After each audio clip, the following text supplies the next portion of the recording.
Exodus chapter 1. These are the names of the sons of Israel who went to Egypt with Jacob, each with his family: Reuben, Simeon, Levi, and Judah; Issachar, Zebulun, and Benjamin; Dan and Naphtali; Gad and Asher.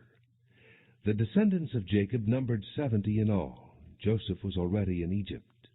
Now Joseph and all his brothers and all that generation died. But the Israelites were fruitful and multiplied greatly and became exceedingly numerous, so that the land was filled with them. Then a new king, who did not know about Joseph, came to power in Egypt. "Look," he said to his people, "the Israelites have become much too numerous for us. Come, we must deal shrewdly with them, or they will become even more numerous, and if war breaks out, will join our enemies, fight against us, and leave the country." So they put slave masters over them to oppress them with forced labor, and they built Pithom and Rameses as store cities for Pharaoh. But the more they were oppressed, the more they multiplied and spread. So the Egyptians came to dread the Israelites and worked them ruthlessly. They made their lives bitter with hard labor in brick and mortar, and with all kinds of work in the fields. In all their hard labor the Egyptians used them ruthlessly. The king of Egypt said to the Hebrew midwives, whose names were Shiphrah and Puah, "When you help the Hebrew women in childbirth, and observe them on the delivery stool, if it is a boy, kill him, but if it is a girl, let her live." The midwives, however, feared God and did not do what the king of Egypt had told them to do. They let the boys live. Then the king of Egypt summoned the midwives and asked them, "Why have you done this? Why have you let the boys live?" The midwives answered Pharaoh, "Hebrew women are not like Egyptian women. They are vigorous and give birth before the midwives arrive." So God was kind to the midwives, and the people increased and became even more numerous. And because the midwives feared God, he gave them families of their own. Then Pharaoh gave this order to all his people: "Every boy that is born you must throw into the Nile, but let every girl live." Exodus chapter 2. Now a man of the house of Levi married a Levite woman, and she became pregnant and gave birth to a son. When she saw that he was a fine child, she hid him for 3 months. But when she could hide him no longer, she got a papyrus basket for him and coated it with tar and pitch. Then she placed the child in it and put it among the reeds along the bank of the Nile. His sister stood at a distance to see what would happen to him. Then Pharaoh's daughter went down to the Nile to bathe, and her attendants were walking along the river bank. She saw the basket among the reeds and sent her slave girl to get it. She opened it and saw the baby. He was crying, and she felt sorry for him. "This is one of the Hebrew babies," she said. Then his sister asked Pharaoh's daughter, "Shall I go and get one of the Hebrew women to nurse the baby for you?" "Yes, go," she answered, and the girl went and got the baby's mother. Pharaoh's daughter said to her, "Take this baby and nurse him for me, and I will pay you." So the woman took the baby and nursed him. When the child grew older, she took him to Pharaoh's daughter, and he became her son. She named him Moses, saying, "I drew him out of the water." One day after Moses had grown up, he went out to where his own people were, and watched them at their hard labor. He saw an Egyptian beating a Hebrew, one of his own people. Glancing this way and that, and seeing no one, he killed the Egyptian and hid him in the sand. The next day he went out and saw 2 Hebrews fighting. He asked the one in the wrong, "Why are you hitting your fellow Hebrew?" The man said, "Who made you ruler and judge over us? Are you thinking of killing me as you killed the Egyptian?" Then Moses was afraid and thought, "What I did must have become known." When Pharaoh heard of this, he tried to kill Moses, but Moses fled from Pharaoh and went to live in Midian, where he sat down by a well. Now a priest of Midian had 7 daughters, and they came to draw water and fill the troughs to water their father's flock. Some shepherds came along and drove them away, but Moses got up and came to their rescue and watered their flock. When the girls returned to Reuel, their father, he asked them, "Why have you returned so early today?" They answered, "An Egyptian rescued us from the shepherds. He even drew water for us and watered the flock." "And where is he?" he asked his daughters. "Why did you leave him? Invite him to have something to eat." Moses agreed to stay with the man, who gave his daughter Zipporah to Moses in marriage. Zipporah gave birth to a son, and Moses named him Gershom, saying, "I have become an alien in a foreign land." During that long period the king of Egypt died. The Israelites groaned in their slavery and cried out, and their cry for help because of their slavery went up to God. God heard their groaning, and he remembered his covenant with Abraham, with Isaac, and with Jacob. So God looked on the Israelites and was concerned about them. Exodus chapter 3. Now Moses was tending the flock of Jethro his father-in-law, the priest of Midian, and he led the flock to the far side of the desert and came to Horeb, the mountain of God. And there the angel of the Lord appeared to him in flames of fire from within a bush. Moses saw that though the bush was on fire, it did not burn up. So Moses thought, "I will go over and see this strange sight, why the bush does not burn up." When the Lord saw that he had gone over to look, God called to him from within the bush, "Moses, Moses." And Moses said, "Here I am." "Do not come any closer," God said. "Take off your sandals, for the place where you are standing is holy ground." Then he said, "I am the God of your father, the God of Abraham, the God of Isaac, and the God of Jacob." At this Moses hid his face, because he was afraid to look at God. The Lord said, "I have indeed seen the misery of my people in Egypt. I have heard them crying out because of their slave drivers, and I am concerned about their suffering. So I have come down to rescue them from the hand of the Egyptians, and to bring them up out of that land into a good and spacious land, a land flowing with milk and honey, the home of the Canaanites, Hittites, Amorites, Perizzites, Hivites, and Jebusites. And now the cry of the Israelites has reached me, and I have seen the way the Egyptians are oppressing them. So now go, I am sending you to Pharaoh to bring my people, the Israelites, out of Egypt." But Moses said to God, "Who am I, that I should go to Pharaoh and bring the Israelites out of Egypt?" And God said, "I will be with you, and this will be the sign to you that it is I who have sent you.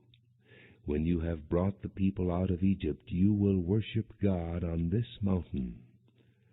Moses said to God, "Suppose I go to the Israelites and say to them, 'The God of your fathers has sent me to you,' and they ask me, 'What is his name?'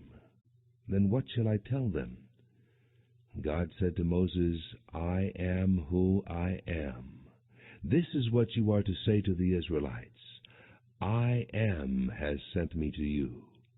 God also said to Moses, "Say to the Israelites, 'The Lord, the God of your fathers, the God of Abraham, the God of Isaac, and the God of Jacob, has sent me to you. This is my name forever, the name by which I am to be remembered from generation to generation. Go, assemble the elders of Israel, and say to them, 'The Lord, the God of your fathers, the God of Abraham, Isaac, and Jacob, appeared to me and said, I have watched over you, and have seen what has been done to you in Egypt.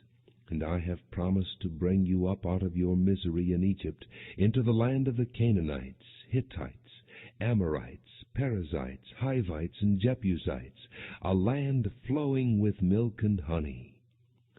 The elders of Israel will listen to you. Then you and the elders are to go to the king of Egypt and say to him, 'The Lord, the God of the Hebrews, has met with us. Let us take a 3-day journey into the desert to offer sacrifices to the Lord our God.' But I know that the king of Egypt will not let you go unless a mighty hand compels him.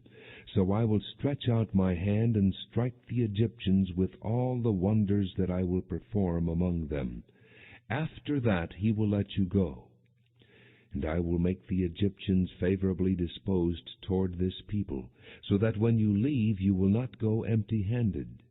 Every woman is to ask her neighbor and any woman living in her house for articles of silver and gold and for clothing, which you will put on your sons and daughters, and so you will plunder the Egyptians.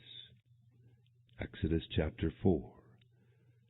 Moses answered, What if they do not believe me, or listen to me, and say, The Lord did not appear to you?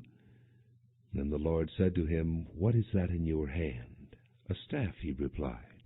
The Lord said, Throw it on the ground. Moses threw it on the ground, and it became a snake, and he ran from it. Then the Lord said to him, Reach out your hand and take it by the tail. So Moses reached out and took hold of the snake, and it turned back into a staff in his hand. This, said the Lord, is so that they may believe that the Lord, the God of their fathers, the God of Abraham, the God of Isaac, and the God of Jacob, has appeared to you. Then the Lord said, Put your hand inside your cloak. So Moses put his hand into his cloak, and when he took it out, it was leprous, like snow. Now put it back into your cloak, he said. So Moses put his hand back into his cloak, and when he took it out, it was restored, like the rest of his flesh. Then the Lord said, If they do not believe you or pay attention to the first miraculous sign, they may believe the second. But if they do not believe these two signs or listen to you, take some water from the Nile and pour it on the dry ground. The water you take from the river will become blood on the ground. Moses said to the Lord, O Lord, I have never been eloquent, neither in the past nor since you have spoken to your servant. I am slow of speech and tongue. The Lord said to him, Who gave man his mouth? Who makes him deaf or mute? Who gives him sight or makes him blind? Is it not I, the Lord? Now go. I will help you speak, and will teach you what to say. But Moses said, O Lord, please send someone else to do it. Then the Lord's anger burned against Moses, and he said, What about your brother Aaron the Levite? I know he can speak well. He is already on his way to meet you, and his heart will be glad when he sees you. You shall speak to him and put words in his mouth. I will help both of you speak, and will teach you what to do. He will speak to the people for you, and it will be as if he were your mouth, and as if you were God to him. But take this staff in your hand, so you can perform miraculous signs with it. Then Moses went back to Jethro, his father-in-law, and said to him, Let me go back to my own people in Egypt, to see if any of them are still alive. And Jethro said, Go, and I wish you well. Now the Lord had said to Moses in Midian, Go back to Egypt, for all the men who wanted to kill you are dead.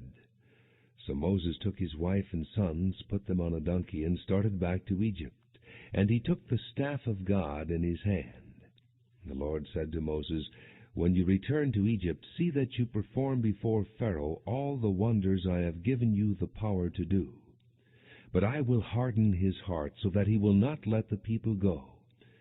Then say to Pharaoh, This is what the Lord says, Israel is my firstborn son, and I told you, Let my son go, so he may worship me. But you refuse to let him go, so I will kill your firstborn son. At a lodging place on the way, the Lord met Moses and was about to kill him. But Zipporah took a flint knife, cut off her son's foreskin, and touched Moses' feet with it. Surely you are a bridegroom of blood to me, she said. So the Lord let him alone. At that time she said bridegroom of blood, referring to circumcision. The Lord said to Aaron, Go into the desert to meet Moses. So he met Moses at the mountain of God and kissed him. Then Moses told Aaron everything the Lord had sent him to say, and also about all the miraculous signs he had commanded him to perform. Moses and Aaron brought together all the elders of the Israelites, and Aaron told them everything the Lord had said to Moses. He also performed the signs before the people, and they believed. And when they heard that the Lord was concerned about them and had seen their misery, they bowed down and worshipped. Exodus chapter 5. Afterward Moses and Aaron went to Pharaoh and said, "This is what the Lord, the God of Israel, says. Let my people go, so that they may hold a festival to me in the desert." Pharaoh said, "Who is the Lord, that I should obey him and let Israel go? I do not know the Lord, and I will not let Israel go." Then they said, "The God of the Hebrews has met with us. Now let us take a 3-day journey into the desert to offer sacrifices to the Lord our God, or he may strike us with plagues or with the sword." But the king of Egypt said, "Moses and Aaron, why are you taking the people away from their labor? Get back to your work." Then Pharaoh said, "Look, the people of the land are now numerous, and you are stopping them from working." That same day Pharaoh gave this order to the slave drivers and foremen in charge of the people: "You are no longer to supply the people with straw for making bricks. Let them go and gather their own straw, but require them to make the same number of bricks as before. Don't reduce the quota. They are lazy. That is why they are crying out, 'Let us go and sacrifice to our God.' Make the work harder for the men, so that they keep working and pay no attention to lies." Then the slave drivers and the foremen went out and said to the people, "This is what Pharaoh says, 'I will not give you any more straw. Go and get your own straw wherever you can find it, but your work will not be reduced at all.'" So the people scattered all over Egypt to gather stubble to use for straw. The slave drivers kept pressing them, saying, "Complete the work required of you for each day, just as when you had straw." The Israelite foremen appointed by Pharaoh's slave drivers were beaten, and were asked, "Why didn't you meet your quota of bricks yesterday or today as before?" Then the Israelite foremen went and appealed to Pharaoh. "Why have you treated your servants this way? Your servants are given no straw, yet we are told, 'Make bricks.' Your servants are being beaten, but the fault is with your own people." Pharaoh said, "Lazy, that's what you are, lazy. That is why you keep saying, 'Let us go and sacrifice to the Lord.' Now get to work. You will not be given any straw, yet you must produce your full quota of bricks." The Israelite foremen realized they were in trouble when they were told, "You are not to reduce the number of bricks required of you for each day." When they left Pharaoh, they found Moses and Aaron waiting to meet them. And they said, "May the Lord look upon you and judge you. You have made us a stench to Pharaoh and his officials, and have put a sword in their hand to kill us." Moses returned to the Lord and said, "O Lord, why have you brought trouble upon this people? Is this why you sent me? Ever since I went to Pharaoh to speak in your name, he has brought trouble upon this people, and you have not rescued your people at all." Exodus chapter 6. Then the Lord said to Moses, "Now you will see what I will do to Pharaoh. Because of my mighty hand he will let them go. Because of my mighty hand he will drive them out of his country." God also said to Moses, "I am the Lord. I appeared to Abraham, to Isaac, and to Jacob as God Almighty, but by my name, the Lord, I did not make myself known to them. I also established my covenant with them to give them the land of Canaan, where they lived as aliens. Moreover, I have heard the groaning of the Israelites, whom the Egyptians are enslaving, and I have remembered my covenant. Therefore say to the Israelites, I am the Lord, and I will bring you out from under the yoke of the Egyptians. I will free you from being slaves to them, and I will redeem you with an outstretched arm and with mighty acts of judgment. I will take you as my own people, and I will be your God. Then you will know that I am the Lord your God, who brought you out from under the yoke of the Egyptians. And I will bring you to the land I swore with uplifted hand to give to Abraham, to Isaac, and to Jacob.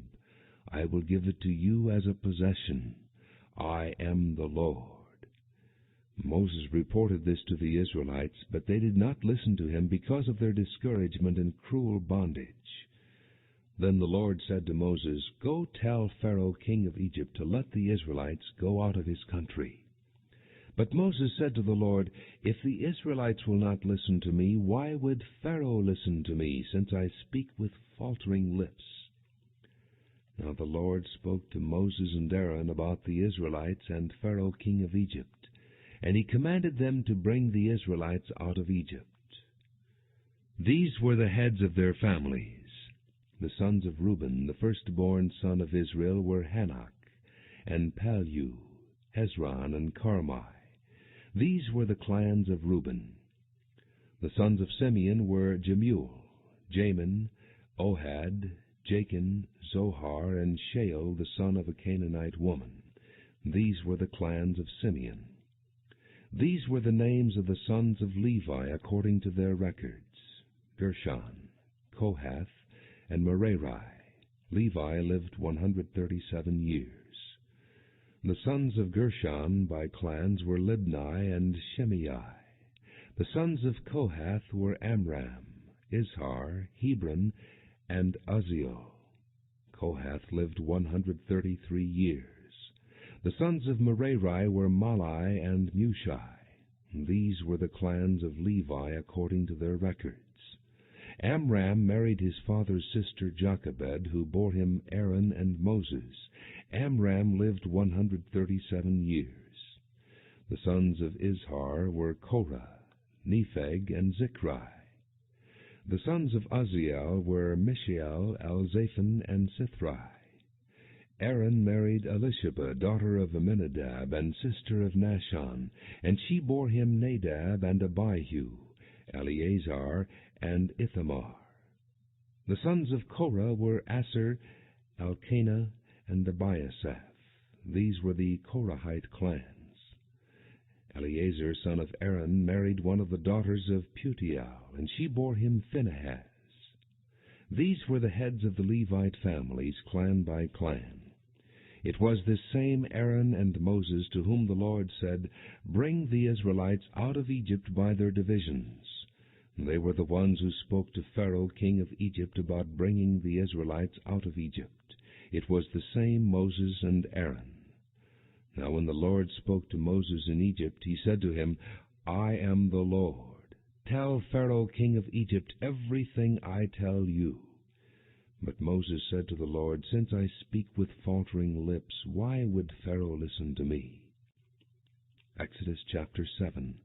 Then the Lord said to Moses, See, I have made you like God to Pharaoh, and your brother Aaron will be your prophet. You are to say everything I command you, and your brother Aaron is to tell Pharaoh to let the Israelites go out of his country. But I will harden Pharaoh's heart, and though I multiply my miraculous signs and wonders in Egypt, he will not listen to you. Then I will lay my hand on Egypt, and with mighty acts of judgment I will bring out my divisions, my people the Israelites. And the Egyptians will know that I am the Lord when I stretch out my hand against Egypt and bring the Israelites out of it. Moses and Aaron did just as the Lord commanded them. Moses was 80 years old, and Aaron 83 when they spoke to Pharaoh. The Lord said to Moses and Aaron, When Pharaoh says to you, Perform a miracle, then say to Aaron, Take your staff and throw it down before Pharaoh, and it will become a snake. So Moses and Aaron went to Pharaoh and did just as the Lord commanded. Aaron threw his staff down in front of Pharaoh and his officials, and it became a snake. Pharaoh then summoned wise men and sorcerers, and the Egyptian magicians also did the same things by their secret arts. Each one threw down his staff, and it became a snake. But Aaron's staff swallowed up their staffs. Yet Pharaoh's heart became hard, and he would not listen to them, just as the Lord had said. Then the Lord said to Moses, Pharaoh's heart is unyielding. He refuses to let the people go. Go to Pharaoh in the morning as he goes out to the water. Wait on the bank of the Nile to meet him, and take in your hand the staff that was changed into a snake. Then say to him, The Lord, the God of the Hebrews, has sent me to say to you, Let my people go, so that they may worship me in the desert. But until now you have not listened. This is what the Lord says, By this you will know that I am the Lord. With the staff that is in my hand I will strike the water of the Nile, and it will be changed into blood. The fish in the Nile will die, and the river will stink. The Egyptians will not be able to drink its water. And the Lord said to Moses, Tell Aaron, Take your staff and stretch out your hand over the waters of Egypt, over the streams and canals, over the ponds and all the reservoirs, and they will turn to blood. Blood will be everywhere in Egypt, even in the wooden buckets and stone jars. Moses and Aaron did just as the Lord had commanded. He raised his staff in the presence of Pharaoh and his officials, and struck the water of the Nile, and all the water was changed into blood. The fish in the Nile died, and the river smelled so bad that the Egyptians could not drink its water. Blood was everywhere in Egypt. But the Egyptian magicians did the same things by their secret arts, and Pharaoh's heart became hard. He would not listen to Moses and Aaron, just as the Lord had said. Instead he turned and went into his palace, and did not take even this to heart.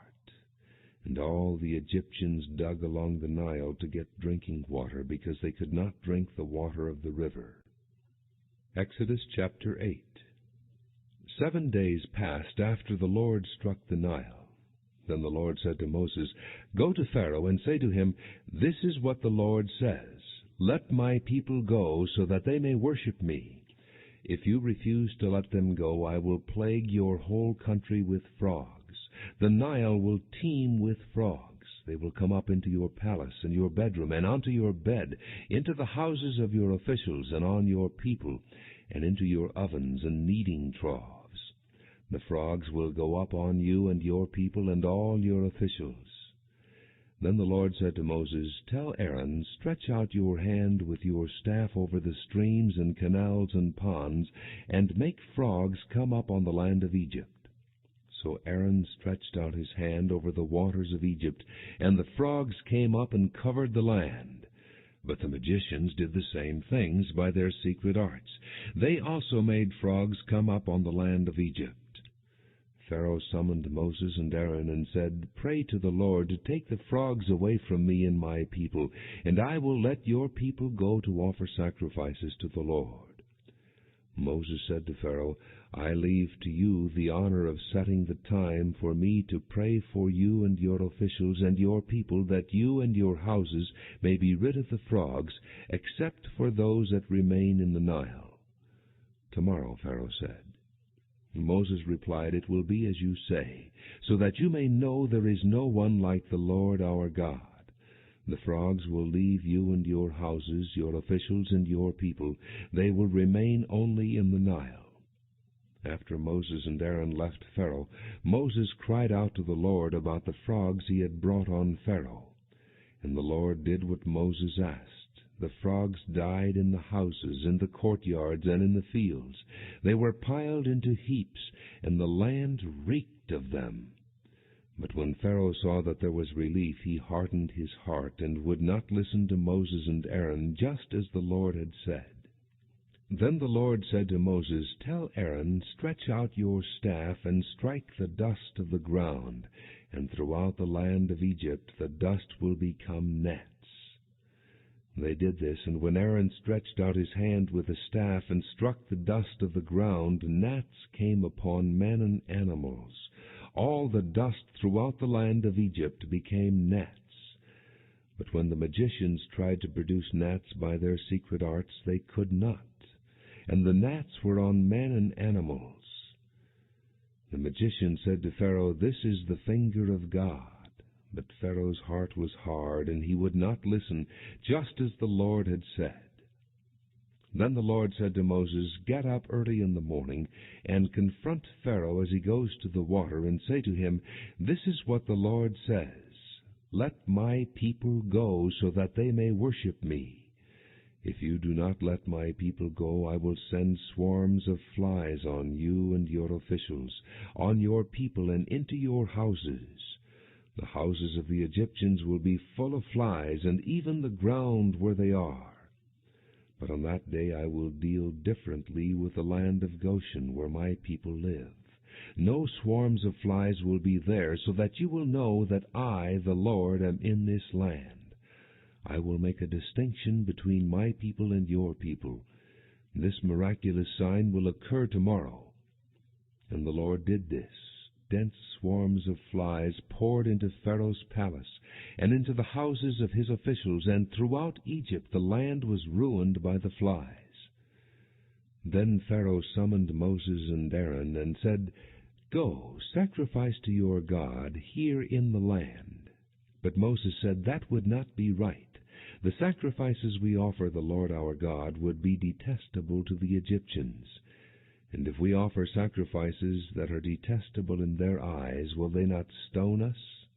We must take a 3-day journey into the desert to offer sacrifices to the Lord our God, as he commands us. Pharaoh said, I will let you go to offer sacrifices to the Lord your God in the desert, but you must not go very far. Now pray for me. Moses answered, As soon as I leave you, I will pray to the Lord, and tomorrow the flies will leave Pharaoh and his officials and his people. Only be sure that Pharaoh does not act deceitfully again by not letting the people go to offer sacrifices to the Lord. Then Moses left Pharaoh and prayed to the Lord, and the Lord did what Moses asked. The flies left Pharaoh and his officials and his people. Not a fly remained. But this time also Pharaoh hardened his heart, and would not let the people go. Exodus chapter 9. Then the Lord said to Moses, Go to Pharaoh and say to him, This is what the Lord, the God of the Hebrews, says, Let my people go, so that they may worship me. If you refuse to let them go and continue to hold them back, the hand of the Lord will bring a terrible plague on your livestock in the field, on your horses and donkeys and camels, and on your cattle and sheep and goats. But the Lord will make a distinction between the livestock of Israel and that of Egypt, so that no animal belonging to the Israelites will die. The Lord set a time and said, Tomorrow the Lord will do this in the land. And the next day the Lord did it. All the livestock of the Egyptians died, but not one animal belonging to the Israelites died. Pharaoh sent men to investigate, and found that not even one of the animals of the Israelites had died. Yet his heart was unyielding, and he would not let the people go. Then the Lord said to Moses and Aaron, Take handfuls of soot from a furnace, and have Moses toss it into the air in the presence of Pharaoh. It will become fine dust over the whole land of Egypt, and festering boils will break out on men and animals throughout the land. So they took soot from a furnace and stood before Pharaoh. Moses tossed it into the air, and festering boils broke out on men and animals. The magicians could not stand before Moses because of the boils that were on them and on all the Egyptians. But the Lord hardened Pharaoh's heart, and he would not listen to Moses and Aaron, just as the Lord had said to Moses. Then the Lord said to Moses, Get up early in the morning, confront Pharaoh, and say to him, This is what the Lord, the God of the Hebrews, says. Let my people go, so that they may worship me, or this time I will send the full force of my plagues against you and against your officials and your people, so you may know that there is no one like me in all the earth. For by now I could have stretched out my hand and struck you and your people with a plague that would have wiped you off the earth. But I have raised you up for this very purpose, that I might show you my power, and that my name might be proclaimed in all the earth. You still set yourself against my people, and will not let them go. Therefore at this time tomorrow I will send the worst hailstorm that has ever fallen on Egypt, from the day it was founded till now. Give an order now to bring your livestock and everything you have in the field to a place of shelter, because the hail will fall on every man and animal that has not been brought in, and is still out in the field, and they will die."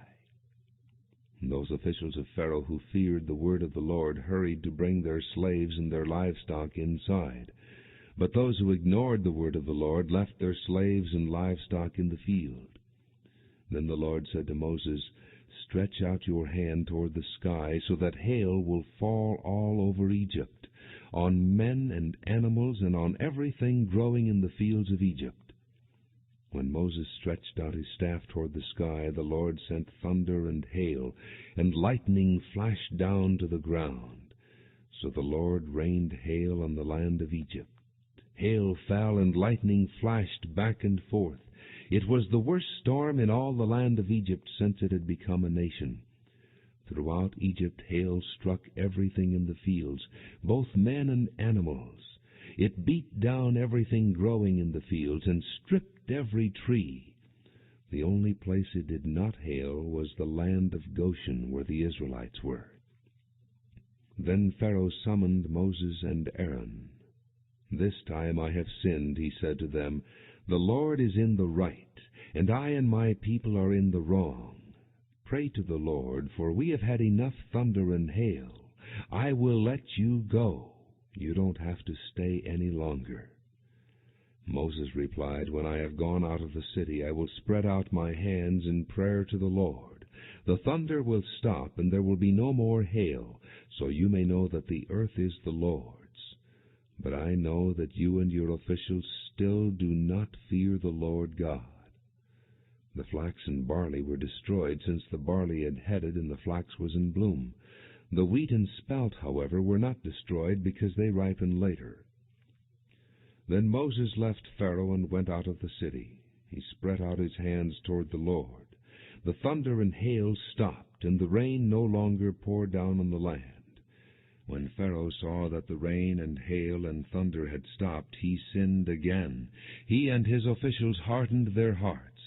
So Pharaoh's heart was hard, and he would not let the Israelites go, just as the Lord had said through Moses. Exodus chapter 10. Then the Lord said to Moses, "Go to Pharaoh, for I have hardened his heart and the hearts of his officials, so that I may perform these miraculous signs of mine among them, that you may tell your children and grandchildren how I dealt harshly with the Egyptians, and how I performed my signs among them, and that you may know that I am the Lord." So Moses and Aaron went to Pharaoh and said to him, "This is what the Lord, the God of the Hebrews, says. How long will you refuse to humble yourself before me?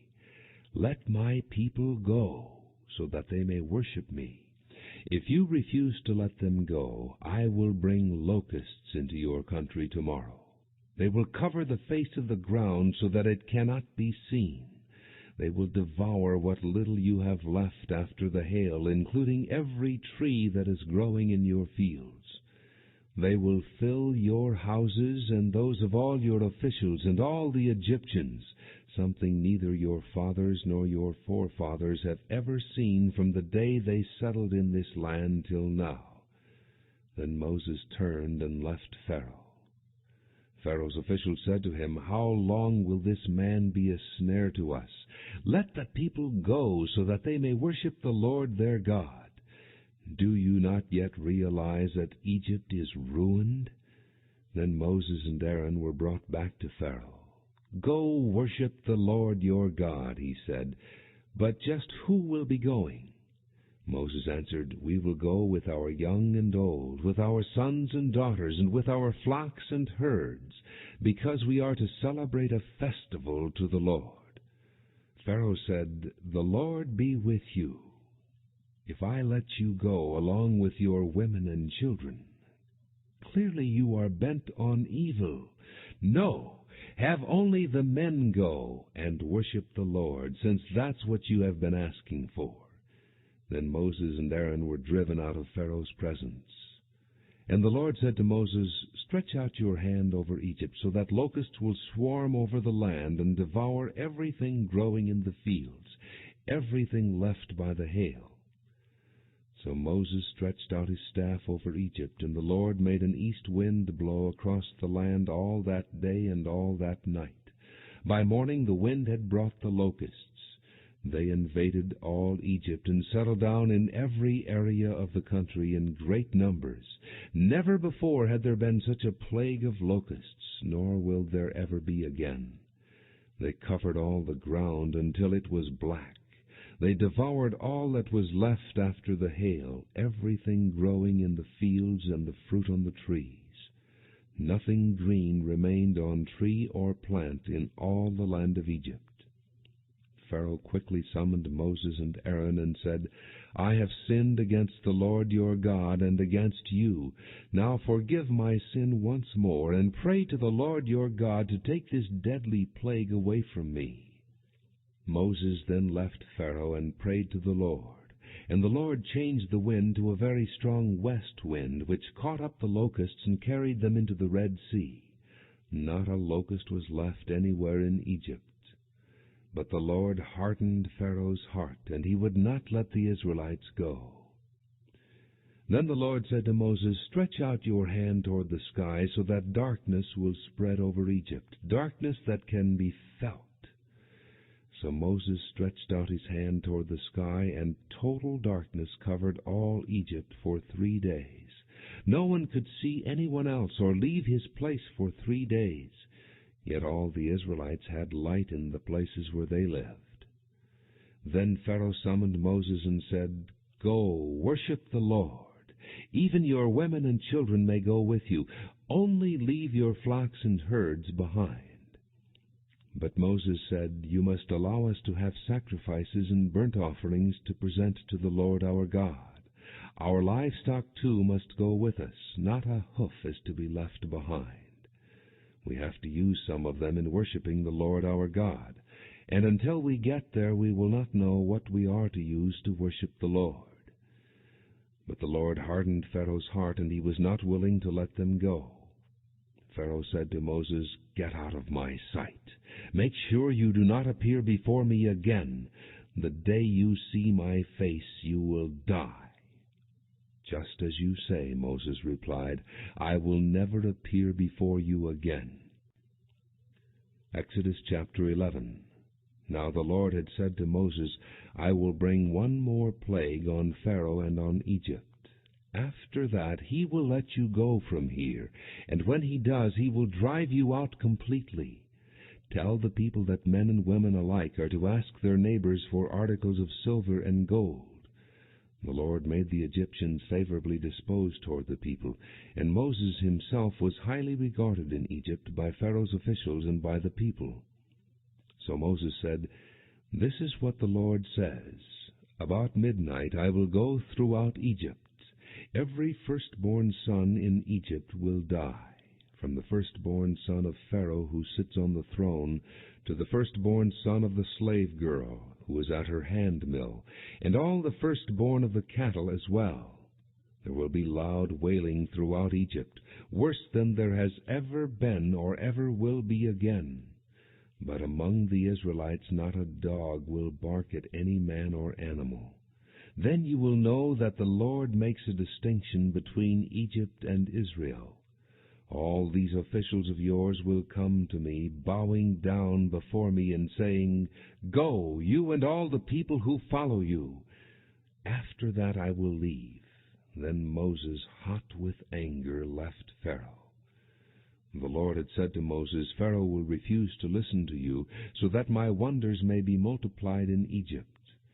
Moses and Aaron performed all these wonders before Pharaoh, but the Lord hardened Pharaoh's heart, and he would not let the Israelites go out of his country.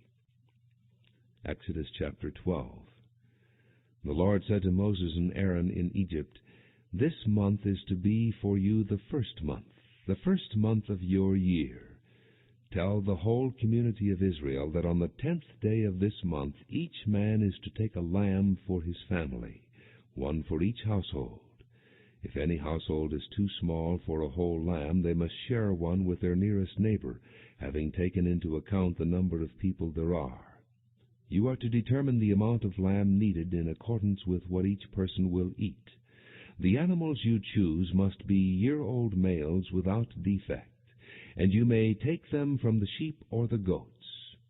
Take care of them until the 14th day of the month, when all the people of the community of Israel must slaughter them at twilight. Then they are to take some of the blood and put it on the sides and tops of the door frames of the houses where they eat the lambs. That same night they are to eat the meat roasted over the fire, along with bitter herbs and bread made without yeast. Do not eat the meat raw or cooked in water, but roast it over the fire, head, legs, and inner parts. Do not leave any of it till morning. If some is left till morning, you must burn it. This is how you are to eat it, with your cloak tucked into your belt, your sandals on your feet, and your staff in your hand. Eat it in haste. It is the Lord's Passover.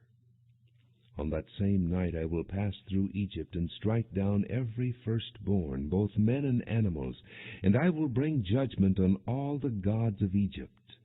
I am the Lord. The blood will be a sign for you on the houses where you are, and when I see the blood I will pass over you. No destructive plague will touch you when I strike Egypt. This is a day you are to commemorate. For the generations to come you shall celebrate it as a festival to the Lord, a lasting ordinance. For 7 days you are to eat bread made without yeast. On the first day remove the yeast from your houses, for whoever eats anything with yeast in it from the first day through the 7th must be cut off from Israel. On the first day hold a sacred assembly, and another one on the 7th day. Do no work at all on these days, except to prepare food for everyone to eat, and that is all you may do. Celebrate the feast of unleavened bread, because it was on this very day that I brought your divisions out of Egypt. Celebrate this day as a lasting ordinance for the generations to come. In the first month you are to eat bread made without yeast, from the evening of the 14th day until the evening of the 21st day. For 7 days no yeast is to be found in your houses, and whoever eats anything with yeast in it must be cut off from the community of Israel, whether he is an alien or native born. Eat nothing made with yeast. Wherever you live, you must eat unleavened bread. Then Moses summoned all the elders of Israel and said to them, Go at once and select the animals for your families and slaughter the Passover lamb. Take a bunch of hyssop, dip it into the blood in the basin, and put some of the blood on the top and on both sides of the door frame.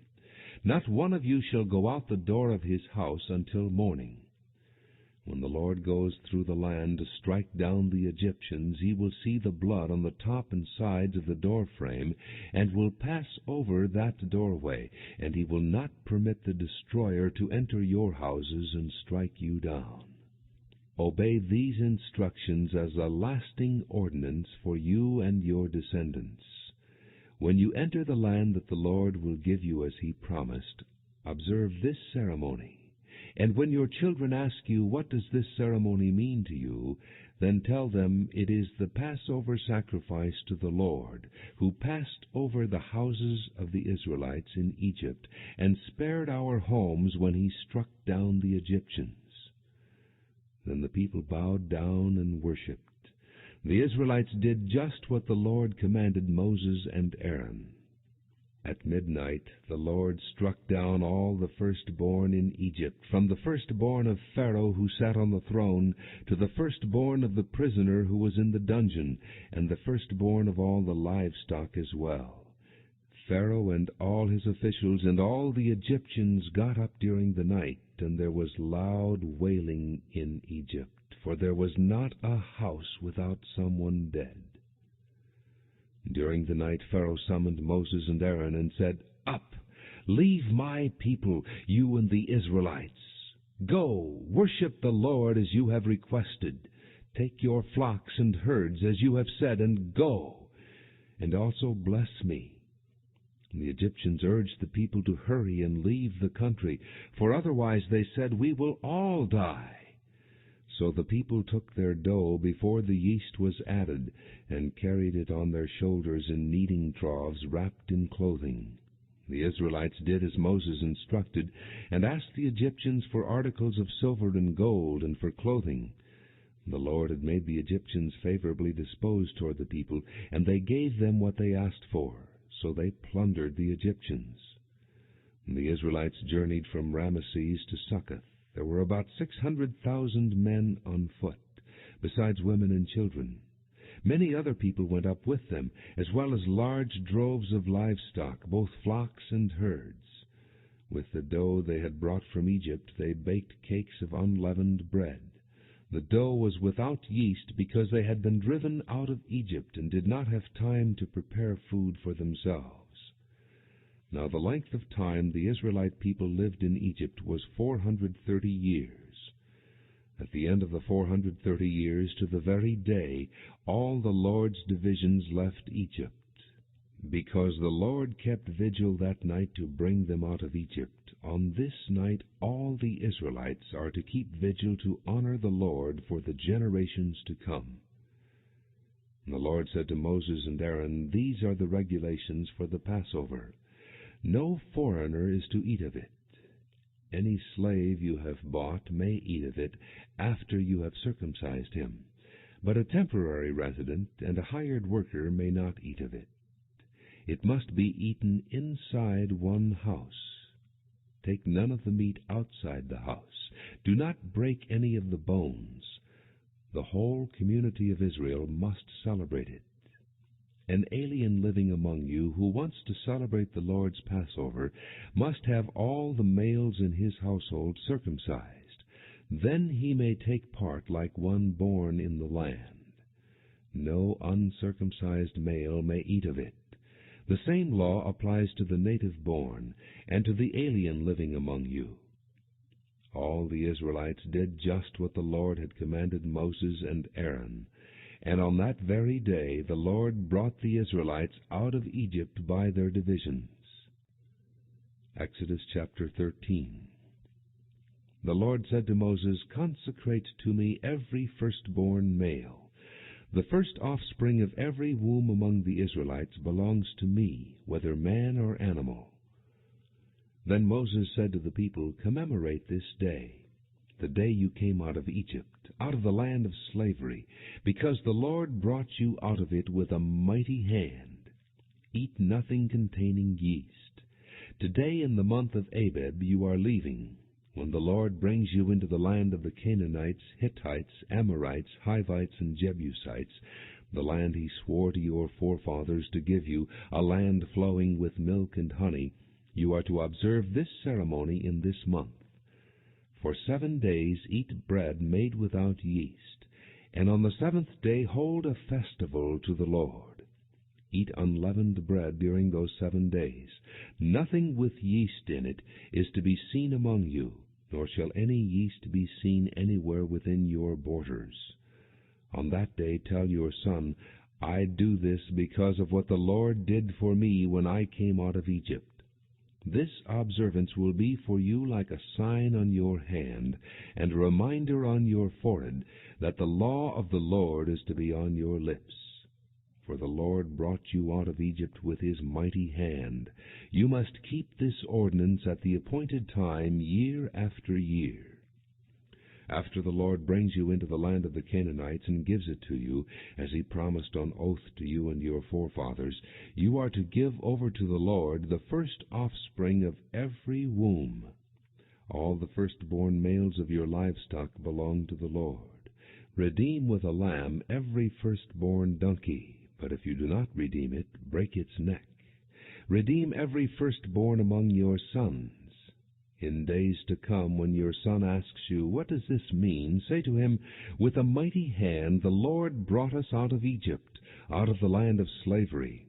When Pharaoh stubbornly refused to let us go, the Lord killed every firstborn in Egypt, both man and animal, This is why I sacrifice to the Lord the first male offspring of every womb, and redeem each of my firstborn sons. And it will be like a sign on your hand and a symbol on your forehead, that the Lord brought us out of Egypt with his mighty hand." When Pharaoh let the people go, God did not lead them on the road through the Philistine country, though that was shorter.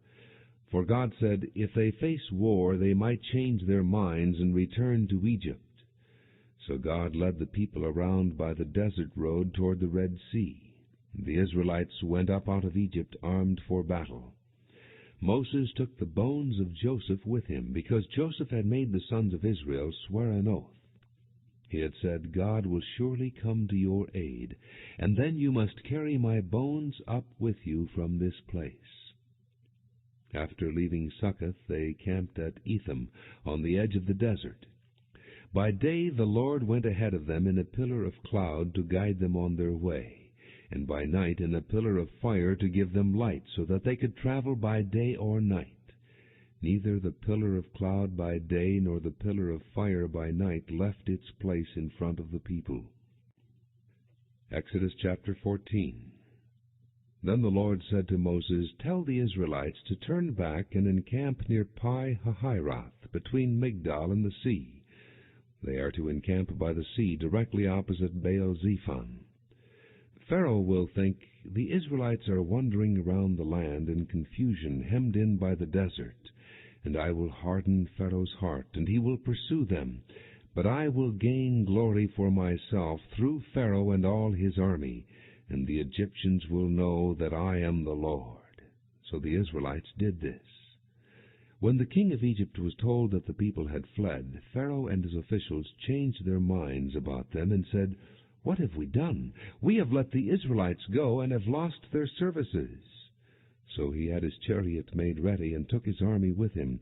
He took 600 of the best chariots, along with all the other chariots of Egypt, with officers over all of them.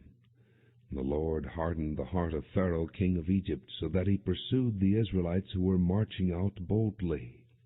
The Egyptians, all Pharaoh's horses and chariots, horsemen and troops, pursued the Israelites and overtook them as they camped by the sea near Pi-hahiroth, opposite Baal-zephon. As Pharaoh approached, the Israelites looked up, and there were the Egyptians marching after them. They were terrified and cried out to the Lord. They said to Moses, "Was it because there were no graves in Egypt that you brought us to the desert to die? What have you done to us by bringing us out of Egypt? Didn't we say to you in Egypt, 'Leave us alone. Let us serve the Egyptians'? It would have been better for us to serve the Egyptians than to die in the desert." Moses answered the people, "Do not be afraid. Stand firm, and you will see the deliverance the Lord will bring you today. The Egyptians you see today you will never see again. The Lord will fight for you. You need only to be still." Then the Lord said to Moses, "Why are you crying out to me? Tell the Israelites to move on.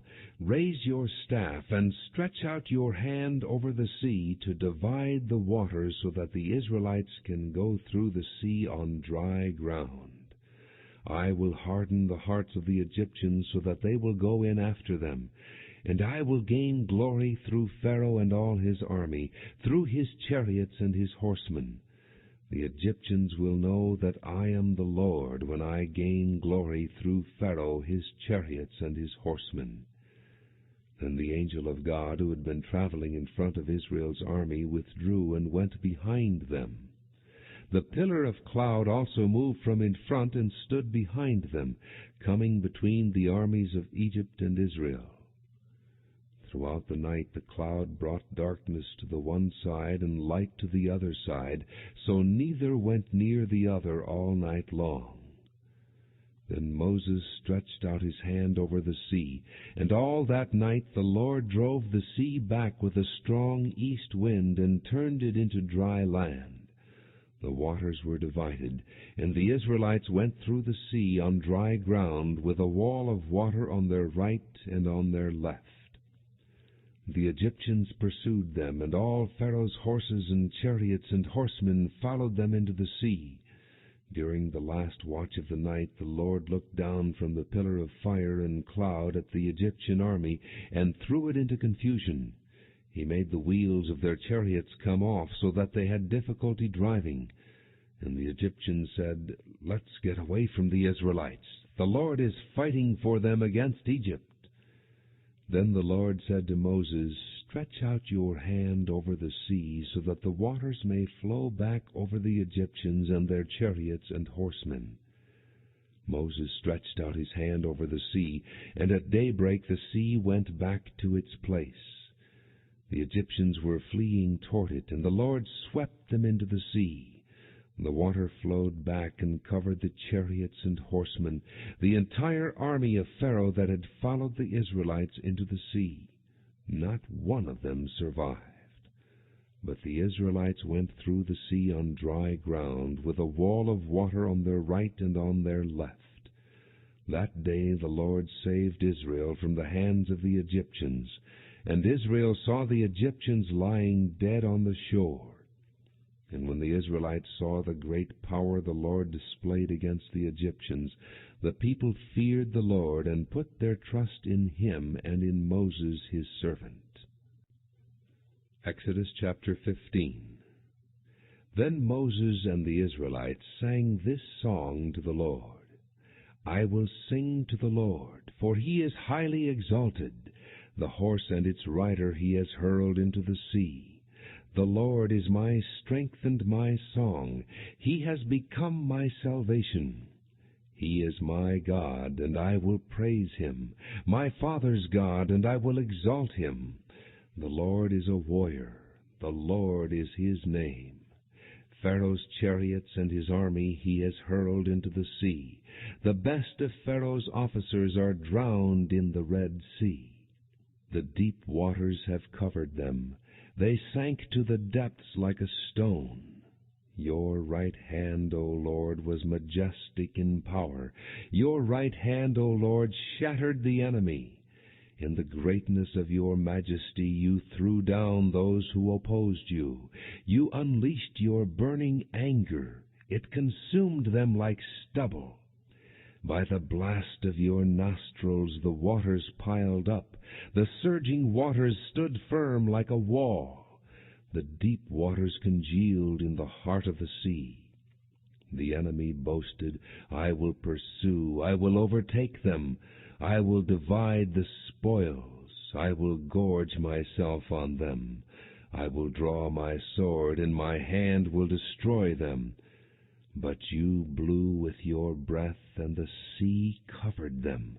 They sank like lead in the mighty waters. Who among the gods is like you, O Lord?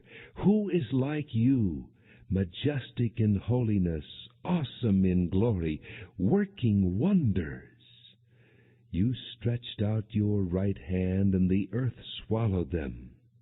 In your unfailing love you will lead the people you have redeemed. In your strength you will guide them to your holy dwelling. The nations will hear and tremble. Anguish will grip the people of Philistia. The chiefs of Edom will be terrified. The leaders of Moab will be seized with trembling. The people of Canaan will melt away. Terror and dread will fall upon them. By the power of your arm they will be as still as a stone, until your people pass by, O Lord, until the people you bought pass by. You will bring them in and plant them on the mountain of your inheritance, the place, O Lord, you made for your dwelling, the sanctuary, O Lord, your hands established. The Lord will reign forever and ever. When Pharaoh's horses, chariots, and horsemen went into the sea, the Lord brought the waters of the sea back over them, but the Israelites walked through the sea on dry ground. Then Miriam the prophetess, Aaron's sister, took a tambourine in her hand, and all the women followed her with tambourines and dancing.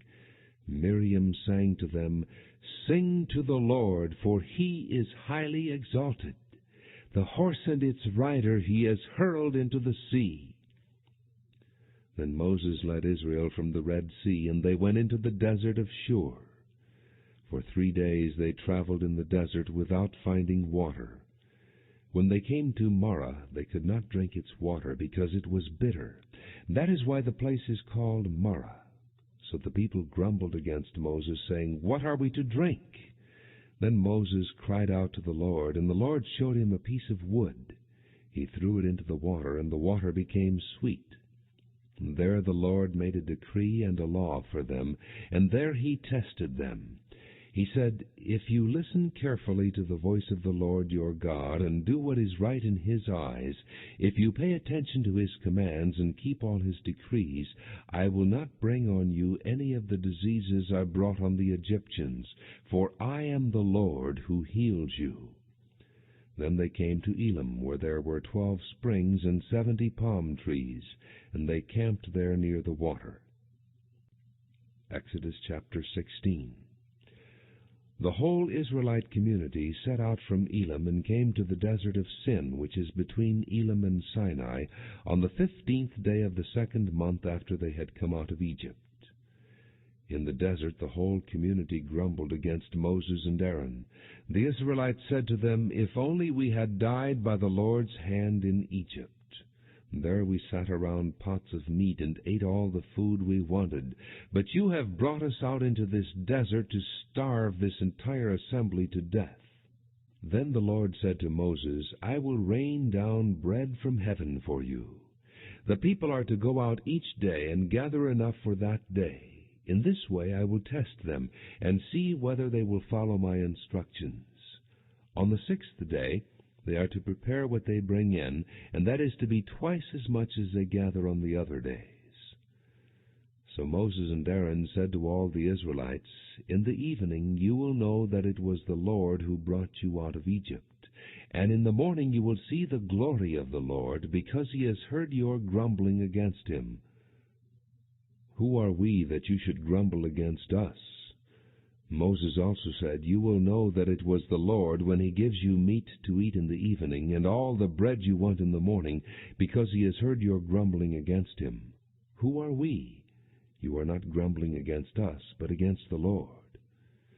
Then Moses told Aaron, "Say to the entire Israelite community, 'Come before the Lord, for he has heard your grumbling.'"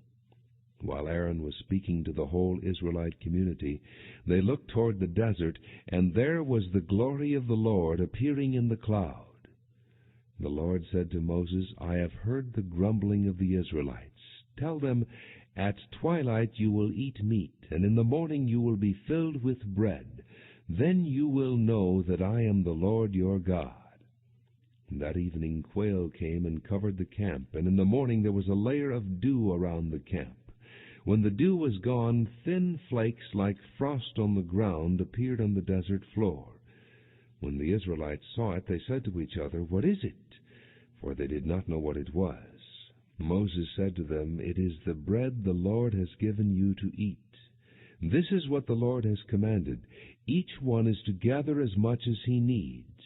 Take an omer for each person you have in your tent." And the Israelites did as they were told. Some gathered much, some little.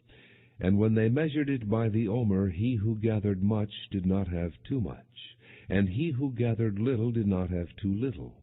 Each one gathered as much as he needed. Then Moses said to them, "No one is to keep any of it until morning." However, some of them paid no attention to Moses. They kept part of it until morning, but it was full of maggots and began to smell. So Moses was angry with them. Each morning everyone gathered as much as he needed, and when the sun grew hot it melted away. On the 6th day they gathered twice as much, 2 omers for each person, and the leaders of the community came and reported this to Moses. He said to them, "This is what the Lord commanded. Tomorrow is to be a day of rest, a holy Sabbath to the Lord. So bake what you want to bake, and boil what you want to boil. Save whatever is left, and keep it until morning." So they saved it until morning, as Moses commanded, and it did not stink or get maggots in it. "Eat it today," Moses said, "because today is a Sabbath to the Lord. You will not find any of it on the ground today. 6 days you are to gather it, but on the 7th day, the Sabbath, there will not be any. Nevertheless, some of the people went out on the 7th day to gather it, but they found none. Then the Lord said to Moses, How long will you refuse to keep my commands and my instructions? Bear in mind that the Lord has given you the Sabbath. That is why on the 6th day he gives you bread for 2 days. Everyone is to stay where he is on the 7th day. No one is to go out. So the people rested on the 7th day. The people of Israel called the bread manna. It was white like coriander seed, and tasted like wafers made with honey. Moses said, This is what the Lord has commanded. Take an omer of manna, and keep it for the generations to come, so they can see the bread I gave you to eat in the desert when I brought you out of Egypt. So Moses said to Aaron, Take a jar and put an omer of manna in it. Then place it before the Lord to be kept for the generations to come. As the Lord commanded Moses, Aaron put the manna in front of the testimony, that it might be kept. The Israelites ate manna 40 years until they came to a land that was settled. They ate manna until they reached the border of Canaan. An omer is 1/10 of an ephah. Exodus chapter 17. The whole Israelite community set out from the desert of Sin, traveling from place to place as the Lord commanded. They camped at Rephidim, but there was no water for the people to drink. So they quarreled with Moses and said, Give us water to drink. Moses replied, Why do you quarrel with me? Why do you put the Lord to the test? But the people were thirsty for water there, and they grumbled against Moses. They said, Why did you bring us up out of Egypt, to make us and our children and livestock die of thirst? Then Moses cried out to the Lord, What am I to do with these people? They're almost ready to stone me. The Lord answered Moses, Walk on ahead of the people. Take with you some of the elders of Israel, and take in your hand the staff with which you struck the Nile, and go. I will stand there before you by the rock at Horeb. Strike the rock, and water will come out of it for the people to drink. So Moses did this in the sight of the elders of Israel, and he called the place Massah and Meribah, because the Israelites quarreled, and because they tested the Lord, saying, Is the Lord among us or not? The Amalekites came and attacked the Israelites at Rephidim. Moses said to Joshua, Choose some of our men, and go out to fight the Amalekites. Tomorrow I will stand on top of the hill with the staff of God in my hands. So Joshua fought the Amalekites as Moses had ordered, and Moses, Aaron, and Hur went to the top of the hill. As long as Moses held up his hands, the Israelites were winning, but whenever he lowered his hands, the Amalekites were winning. When Moses' hands grew tired, they took a stone and put it under him, and he sat on it. Aaron and Hur held his hands up, one on one side, one on the other, so that his hands remained steady till sunset. So Joshua overcame the Amalekite army with the sword. Then the Lord said to Moses, Write this on a scroll as something to be remembered, and make sure that Joshua hears it, because I will completely blot out the memory of Amalek from under heaven. Moses built an altar and called it, The Lord is my banner.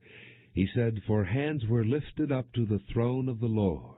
The Lord will be at war against the Amalekites from generation to generation. Exodus chapter 18. Now Jethro, the priest of Midian and father-in-law of Moses, heard of everything God had done for Moses and for his people Israel, and how the Lord had brought Israel out of Egypt. After Moses had sent away his wife Zipporah, his father-in-law Jethro received her and her 2 sons. One son was named Gershom, for Moses said, I have become an alien in a foreign land. And the other was named Eliezer, for he said, My father's God was my helper. He saved me from the sword of Pharaoh. Jethro, Moses' father-in-law, together with Moses' sons and wife, came to him in the desert, where he was camped near the mountain of God.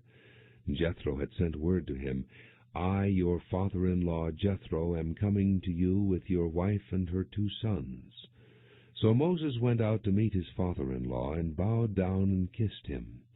And they greeted each other, and then went into the tent. Moses told his father-in-law about everything the Lord had done to Pharaoh and the Egyptians for Israel's sake, and about all the hardships they had met along the way, and how the Lord had saved them. Jethro was delighted to hear about all the good things the Lord had done for Israel in rescuing them from the hand of the Egyptians. He said, "Praise be to the Lord, who rescued you from the hand of the Egyptians and of Pharaoh, and who rescued the people from the hand of the Egyptians. Now I know that the Lord is greater than all other gods, for he did this to those who had treated Israel arrogantly." Then Jethro, Moses' father-in-law, brought a burnt offering and other sacrifices to God. And Aaron came with all the elders of Israel to eat bread with Moses' father-in-law in the presence of God. The next day Moses took his seat to serve as judge for the people, and they stood around him from morning till evening. When his father-in-law saw all that Moses was doing for the people, he said, "What is this you are doing for the people? Why do you alone sit as judge, while all these people stand around you from morning till evening?" Moses answered him, "Because the people come to me to seek God's will. Whenever they have a dispute, it is brought to me, and I decide between the parties and inform them of God's decrees and laws." Moses' father-in-law replied, "What you are doing is not good. You and these people who come to you will only wear yourselves out. The work is too heavy for you. You cannot handle it alone. Listen now to me, and I will give you some advice, and may God be with you. You must be the people's representative before God, and bring their disputes to Him. Teach them the decrees and laws, and show them the way to live, and the duties they are to perform. But select capable men from all the people, men who fear God, trustworthy men who hate dishonest gain, and appoint them as officials over thousands, hundreds, fifties, and tens. Have them serve as judges for the people at all times, but have them bring every difficult case to you. The simple cases they can decide themselves. That will make your load lighter, because they will share it with you. If you do this, and God so commands, you will be able to stand the strain, and all these people will go home satisfied." Moses listened to his father-in-law and did everything he said. He chose capable men from all Israel and made them leaders of the people, officials over thousands, hundreds, fifties, and tens. They served as judges for the people at all times. The difficult cases they brought to Moses, but the simple ones they decided themselves. Then Moses sent his father-in-law on his way, and Jethro returned to his own country. Exodus chapter 19. In the 3rd month after the Israelites left Egypt, on the very day, they came to the desert of Sinai. After they set out from Rephidim, they entered the desert of Sinai, and Israel camped there in the desert in front of the mountain. Then Moses went up to God, and the Lord called to him from the mountain and said, "This is what you are to say to the house of Jacob, and what you are to tell the people of Israel. You yourselves have seen what I did to Egypt, and how I carried you on eagle's wings and brought you to myself. Now if you obey me fully and keep my covenant, then out of all nations you will be my treasured possession. Although the whole earth is mine, you will be for me a kingdom of priests and a holy nation." And these are the words you are to speak to the Israelites. So Moses went back and summoned the elders of the people, and set before them all the words the Lord had commanded him to speak. The people all responded together, "We will do everything the Lord has said." So Moses brought their answer back to the Lord. The Lord said to Moses, "I am going to come to you in a dense cloud, so that the people will hear me speaking with you, and will always put their trust in you." Then Moses told the Lord what the people had said.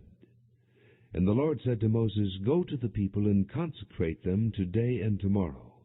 Have them wash their clothes and be ready by the 3rd day, because on that day the Lord will come down on Mount Sinai in the sight of all the people. Put limits for the people around the mountain, and tell them, be careful that you do not go up the mountain or touch the foot of it. Whoever touches the mountain shall surely be put to death. He shall surely be stoned or shot with arrows. Not a hand is to be laid on him. Whether man or animal, he shall not be permitted to live. Only when the ram's horn sounds a long blast may they go up to the mountain. After Moses had gone down the mountain to the people, he consecrated them, and they washed their clothes. Then he said to the people, Prepare yourselves for the 3rd day. Abstain from sexual relations. On the morning of the 3rd day there was thunder and lightning, with a thick cloud over the mountain, and a very loud trumpet blast. Everyone in the camp trembled. Then Moses led the people out of the camp to meet with God, and they stood at the foot of the mountain. Mount Sinai was covered with smoke, because the Lord descended on it in fire. The smoke billowed up from it like smoke from a furnace. The whole mountain trembled violently, and the sound of the trumpet grew louder and louder. Then Moses spoke, and the voice of God answered him. The Lord descended to the top of Mount Sinai and called Moses to the top of the mountain. So Moses went up, and the Lord said to him, Go down and warn the people, so they do not force their way through to see the Lord, and many of them perish. Even the priests who approach the Lord must consecrate themselves, or the Lord will break out against them. Moses said to the Lord, The people cannot come up Mount Sinai, because you yourself warned us, Put limits around the mountain and set it apart as holy. The Lord replied, Go down and bring Aaron up with you, but the priests and the people must not force their way through to come up to the Lord, or he will break out against them. So Moses went down to the people and told them. Exodus chapter 20. And God spoke all these words, I am the Lord your God, who brought you out of Egypt, out of the land of slavery. You shall have no other gods before me. You shall not make for yourself an idol in the form of anything in heaven above, or on the earth beneath, or in the waters below. You shall not bow down to them or worship them. For I, the Lord your God, am a jealous God, punishing the children for the sin of the fathers to the 3rd and 4th generation of those who hate me, but showing love to 1,000 generations of those who love me and keep my commandments. You shall not misuse the name of the Lord your God, for the Lord will not hold anyone guiltless who misuses his name.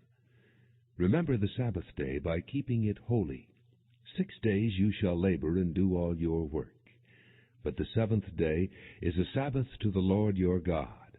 On it you shall not do any work, neither you nor your son or daughter, nor your manservant or maidservant, nor your animals, nor the alien within your gates. For in 6 days the Lord made the heavens and the earth, the sea, and all that is in them, but he rested on the 7th day. Therefore the Lord blessed the Sabbath day and made it holy. Honor your father and your mother, so that you may live long in the land the Lord your God is giving you. You shall not murder. You shall not commit adultery. You shall not steal. You shall not give false testimony against your neighbor. You shall not covet your neighbor's house. You shall not covet your neighbor's wife, or his manservant or maidservant, his ox or donkey, or anything that belongs to your neighbor. When the people saw the thunder and lightning, and heard the trumpet, and saw the mountain in smoke, they trembled with fear. They stayed at a distance, and said to Moses, Speak to us yourself, and we will listen. But do not have God speak to us, or we will die. Moses said to the people, Do not be afraid.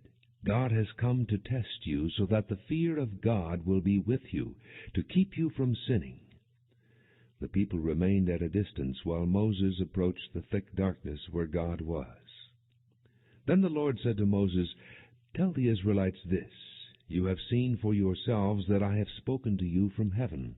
Do not make any gods to be alongside me. Do not make for yourselves gods of silver or gods of gold. Make an altar of earth for me, and sacrifice on it your burnt offerings and fellowship offerings, your sheep and goats and your cattle. Wherever I cause my name to be honored, I will come to you and bless you. If you make an altar of stones for me, do not build it with dressed stones, for you will defile it if you use a tool on it. And do not go up to my altar on steps, lest your nakedness be exposed on it. Exodus chapter 21.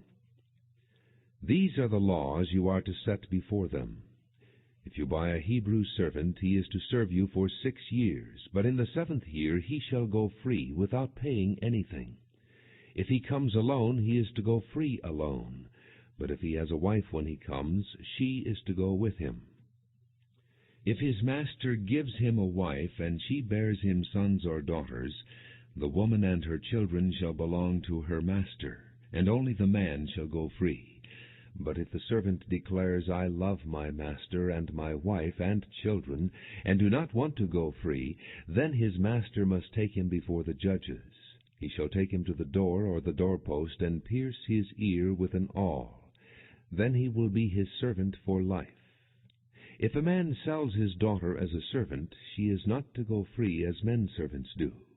If she does not please the master who has selected her for himself, he must let her be redeemed. He has no right to sell her to foreigners, because he has broken faith with her.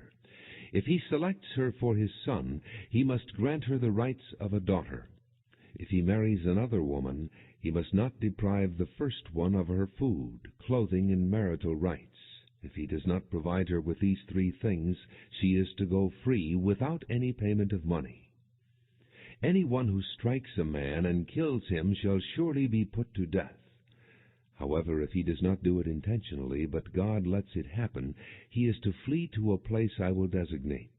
But if a man schemes and kills another man deliberately, take him away from my altar and put him to death. Anyone who attacks his father or his mother must be put to death.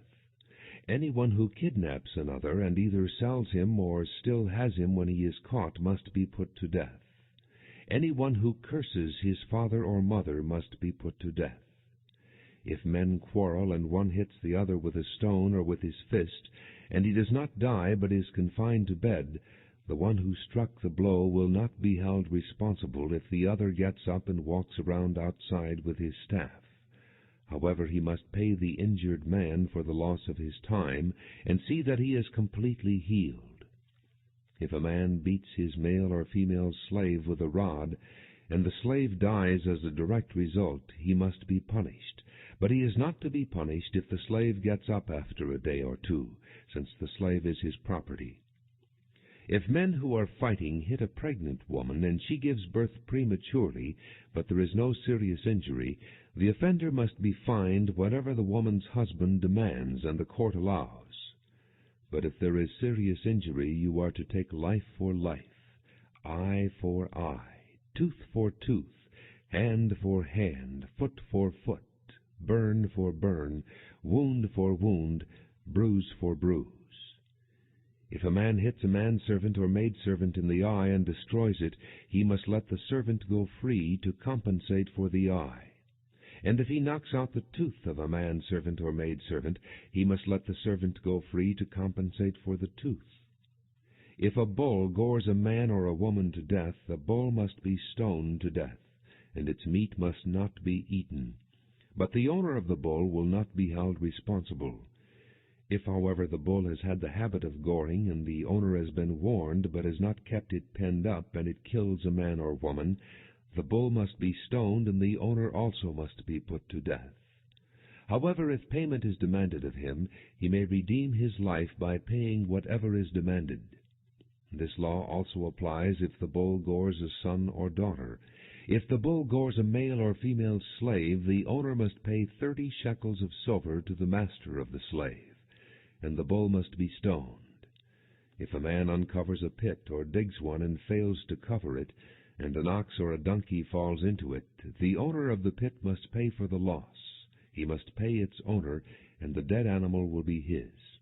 If a man's bull injures the bull of another, and it dies, they are to sell the live one and divide both the money and the dead animal equally. However, if it was known that the bull had the habit of goring, yet the owner did not keep it penned up, the owner must pay, animal for animal, and the dead animal will be his. Exodus chapter 22. If a man steals an ox or a sheep and slaughters it or sells it, he must pay back 5 head of cattle for the ox and 4 sheep for the sheep. If a thief is caught breaking in and is struck so that he dies, the defender is not guilty of bloodshed, but if it happens after sunrise, he is guilty of bloodshed. A thief must certainly make restitution, but if he has nothing, he must be sold to pay for his theft. If the stolen animal is found alive in his possession, whether ox or donkey or sheep, he must pay back double. If a man grazes his livestock in a field or vineyard, and lets them stray and they graze in another man's field, he must make restitution from the best of his own field or vineyard. If a fire breaks out and spreads into thorn bushes so that it burns shocks of grain or standing grain or the whole field, the one who started the fire must make restitution. If a man gives his neighbor silver or goods for safekeeping, and they are stolen from the neighbor's house, the thief, if he is caught, must pay back double. But if the thief is not found, the owner of the house must appear before the judges to determine whether he has laid his hands on the other man's property. In all cases of illegal possession of an ox, a donkey, a sheep, a garment, or any other lost property about which somebody says, "This is mine," both parties are to bring their cases before the judges. The one whom the judges declare guilty must pay back double to his neighbor. If a man gives a donkey, an ox, a sheep, or any other animal to his neighbor for safekeeping, and it dies or is injured or is taken away while no one is looking, the issue between them will be settled by the taking of an oath before the Lord that the neighbor did not lay hands on the other person's property. The owner is to accept this, and no restitution is required. But if the animal was stolen from the neighbor, he must make restitution to the owner. If it was torn to pieces by a wild animal, he shall bring in the remains as evidence, and he will not be required to pay for the torn animal. If a man borrows an animal from his neighbor, and it is injured or dies while the owner is not present, he must make restitution. But if the owner is with the animal, the borrower will not have to pay. If the animal was hired, the money paid for the hire covers the loss. If a man seduces a virgin who is not pledged to be married and sleeps with her, he must pay the bride price, and she shall be his wife. If her father absolutely refuses to give her to him, he must still pay the bride price for virgins. Do not allow a sorceress to live. Anyone who has sexual relations with an animal must be put to death. Whoever sacrifices to any god other than the Lord must be destroyed. Do not mistreat an alien or oppress him, for you were aliens in Egypt.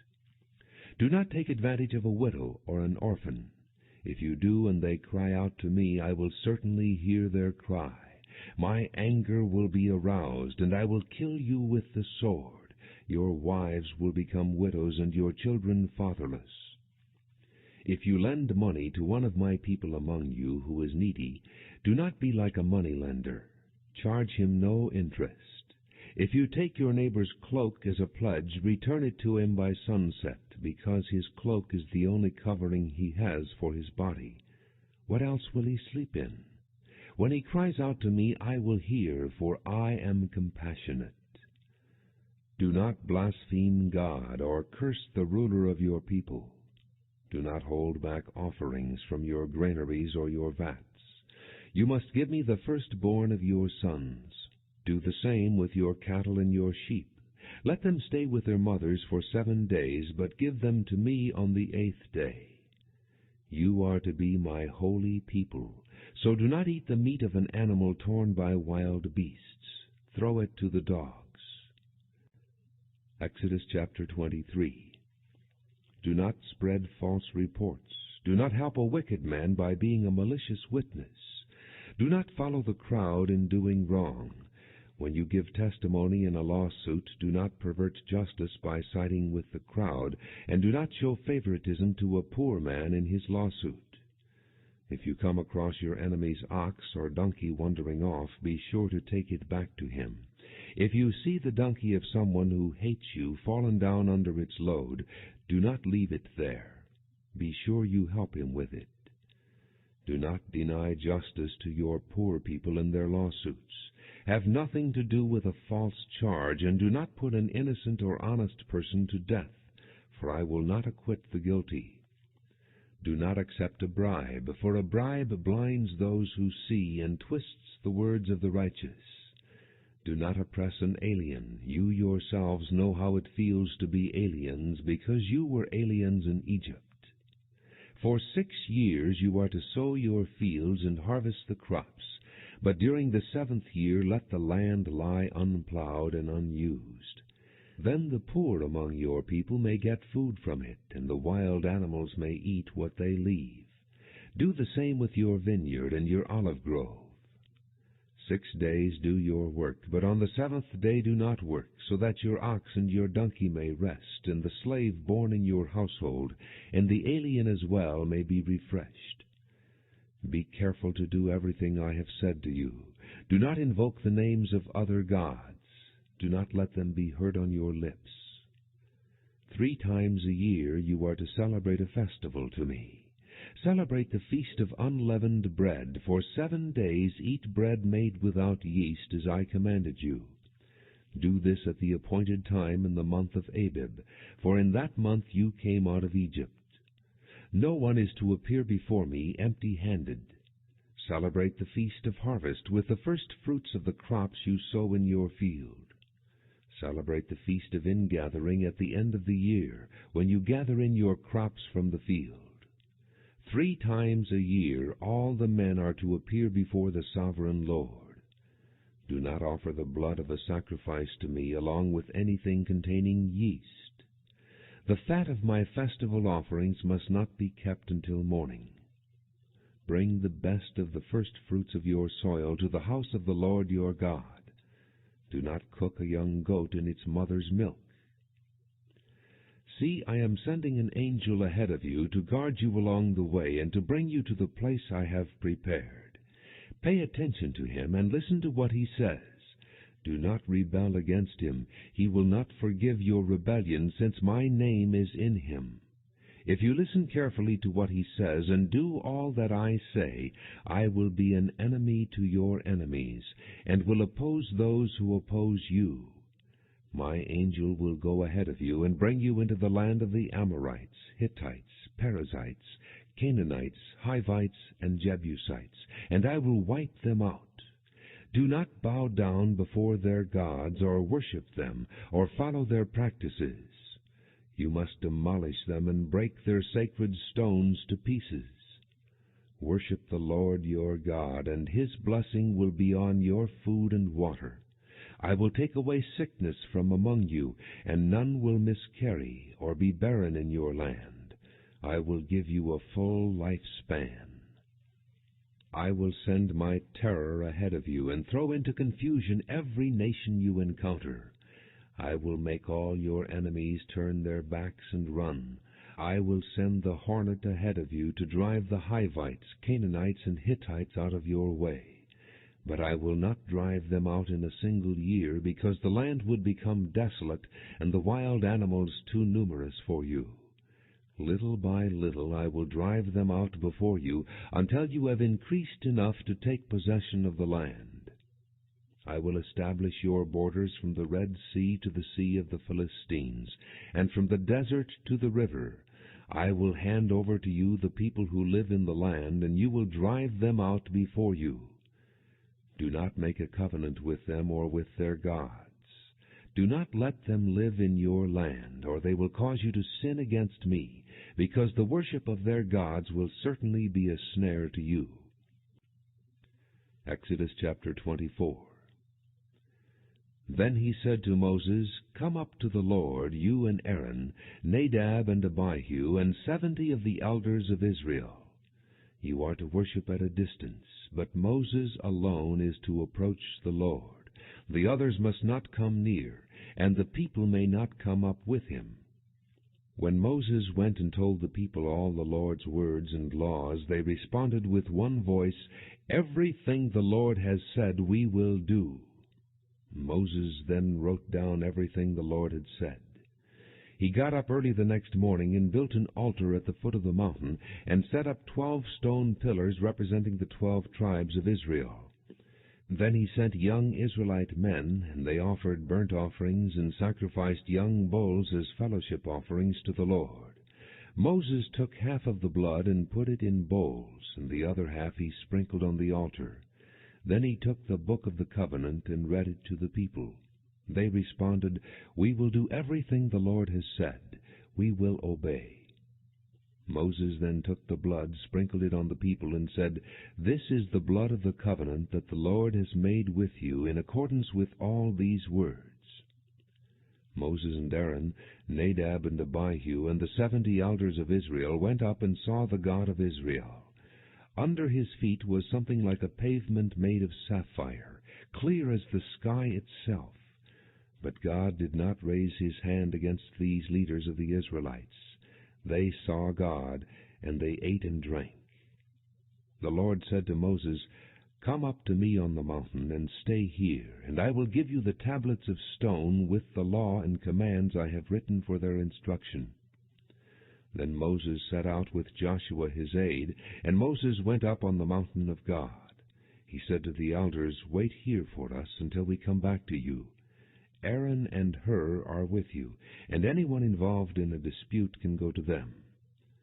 When Moses went up on the mountain, the cloud covered it, and the glory of the Lord settled on Mount Sinai.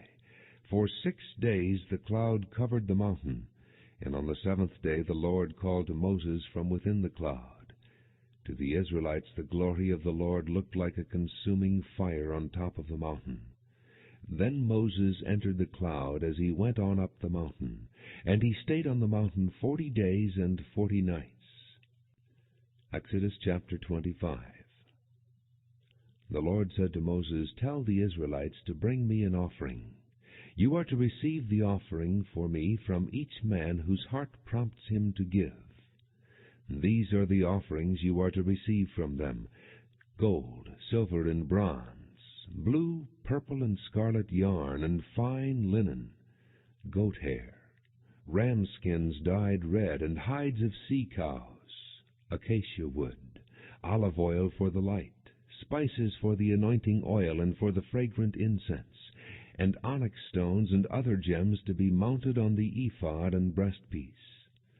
Then have them make a sanctuary for me, and I will dwell among them. Make this tabernacle and all its furnishings exactly like the pattern I will show you. Have them make a chest of acacia wood, 2½ cubits long, 1.5 cubits wide, and 1.5 cubits high. Overlay it with pure gold, both inside and out, and make a gold molding around it. Cast 4 gold rings for it, and fasten them to its 4 feet, with 2 rings on one side and 2 rings on the other. Then make poles of acacia wood, and overlay them with gold. Insert the poles into the rings on the sides of the chest to carry it. The poles are to remain in the rings of this ark. They are not to be removed. Then put in the ark the testimony which I will give you.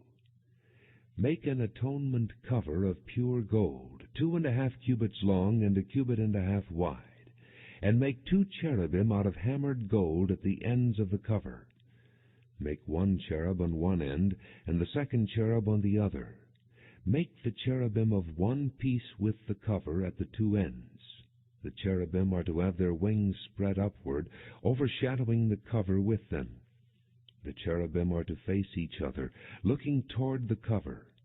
Place the cover on top of the ark, and put in the ark the testimony which I will give you. There above the cover, between the 2 cherubim that are over the ark of the testimony, I will meet with you and give you all my commands for the Israelites.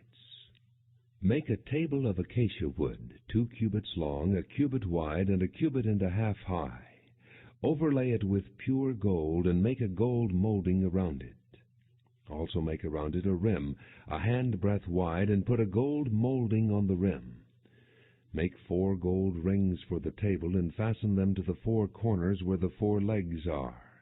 The rings are to be close to the rim, to hold the poles used in carrying the table. Make the poles of acacia wood, overlay them with gold, and carry the table with them. And make its plates and dishes of pure gold, as well as its pitchers and bowls for the pouring out of offerings. Put the bread of the presence on this table to be before me at all times. Make a lampstand of pure gold, and hammer it out, base and shaft. Its flower-like cups, buds, and blossoms shall be of one piece with it. 6 branches are to extend from the sides of the lampstand, 3 on one side and 3 on the other. 3 cups shaped like almond flowers with buds and blossoms are to be on one branch, 3 on the next branch, and the same for all 6 branches extending from the lampstand. And on the lampstand there are to be 4 cups shaped like almond flowers with buds and blossoms. 1 bud shall be under the first pair of branches extending from the lampstand, a 2nd bud under the 2nd pair, and a 3rd bud under the 3rd pair, 6 branches in all. The buds and branches shall all be of one piece with the lampstand, hammered out of pure gold. Then make it 7 lamps, and set them up on it so that they light the space in front of it. Its wick trimmers and trays are to be of pure gold. A talent of pure gold is to be used for the lampstand and all these accessories. See that you make them according to the pattern shown you on the mountain. Exodus chapter 26. Make the tabernacle with 10 curtains of finely twisted linen, and blue, purple, and scarlet yarn, with cherubim worked into them by a skilled craftsman. All the curtains are to be the same size, 28 cubits long and 4 cubits wide. Join 5 of the curtains together, and do the same with the other 5. Make loops of blue material along the edge of the end curtain in one set, and do the same with the end curtain in the other set.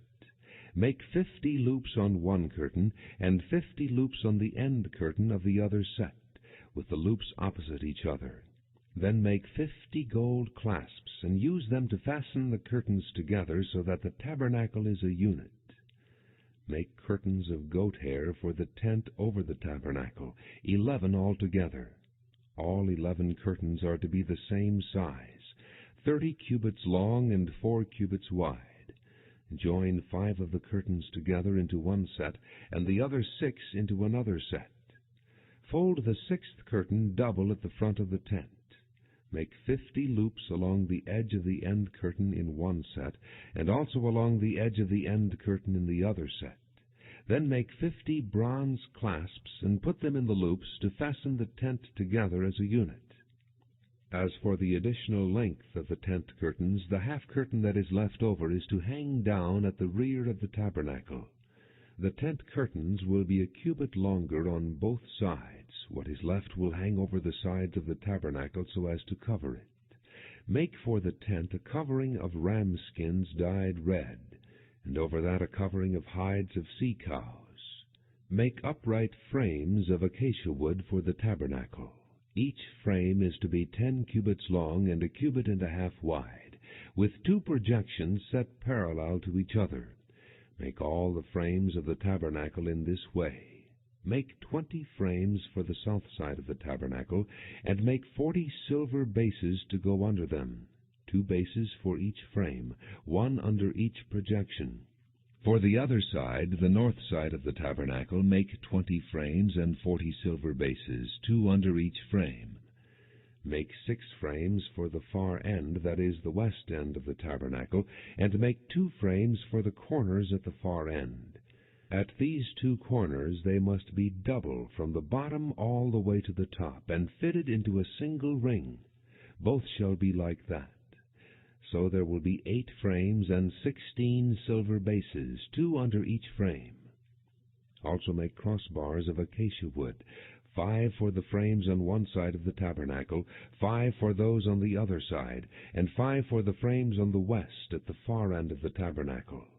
The center crossbar is to extend from end to end at the middle of the frames. Overlay the frames with gold, and make gold rings to hold the crossbars. Also overlay the crossbars with gold. Set up the tabernacle according to the plan shown you on the mountain. Make a curtain of blue, purple, and scarlet yarn and finely twisted linen, with cherubim worked into it by a skilled craftsman. Hang it with gold hooks on 4 posts of acacia wood, overlaid with gold and standing on 4 silver bases. Hang the curtain from the clasps and place the ark of the testimony behind the curtain. The curtain will separate the holy place from the most holy place. Put the atonement cover on the ark of the testimony in the most holy place. Place the table outside the curtain on the north side of the tabernacle, and put the lampstand opposite it on the south side. For the entrance to the tent, make a curtain of blue, purple, and scarlet yarn and finely twisted linen, the work of an embroiderer. Make gold hooks for this curtain, and 5 posts of acacia wood overlaid with gold, and cast 5 bronze bases for them. Exodus chapter 27. Build an altar of acacia wood, 3 cubits high.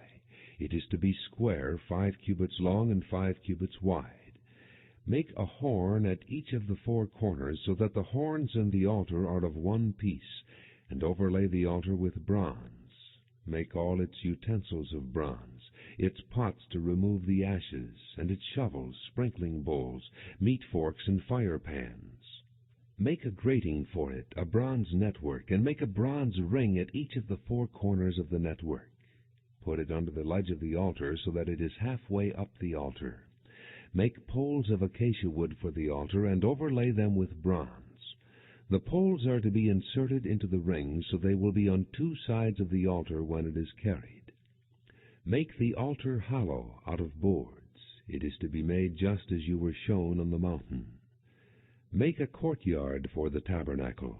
The south side shall be 100 cubits long, and is to have curtains of finely twisted linen, with 20 posts and 20 bronze bases, and with silver hooks and bands on the posts.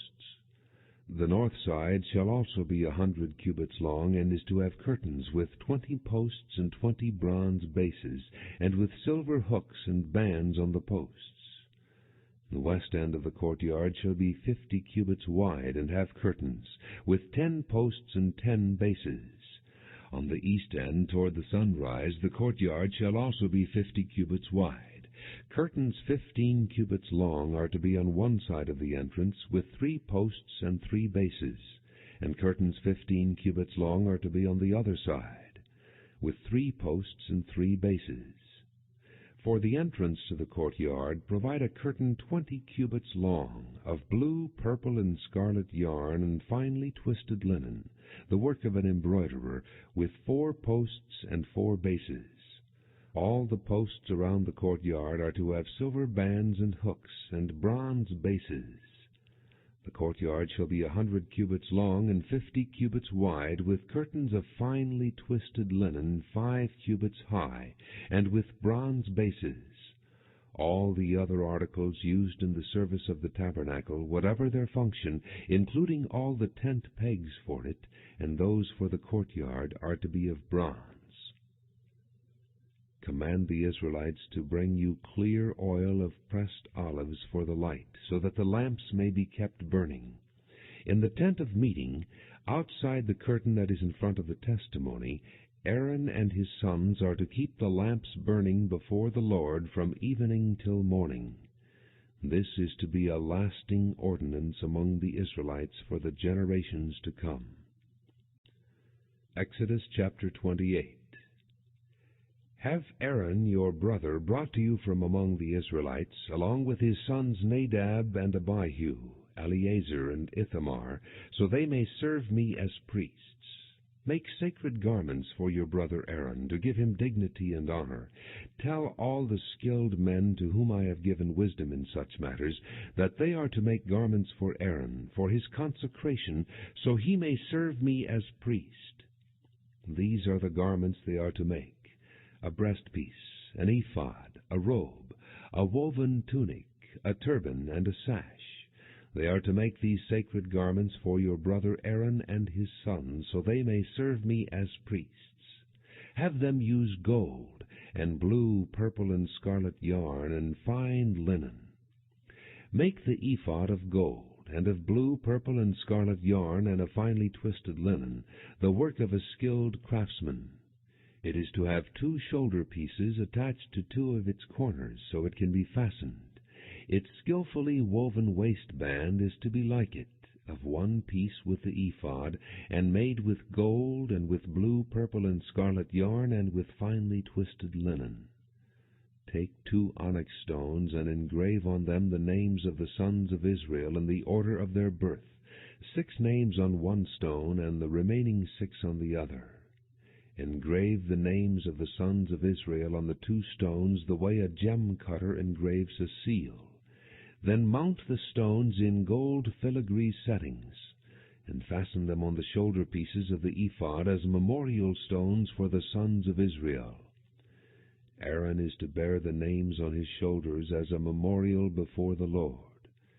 Make gold filigree settings and 2 braided chains of pure gold, like a rope, and attach the chains to the settings. Fashion a breastpiece for making decisions, the work of a skilled craftsman. Make it like the ephod, of gold, and of blue, purple, and scarlet yarn, and of finely twisted linen. It is to be square, a span long and a span wide, and folded double. Then mount 4 rows of precious stones on it. In the first row there shall be a ruby, a topaz, and a beryl. In the second row a turquoise, a sapphire, and an emerald. In the third row a jacinth, an agate, and an amethyst.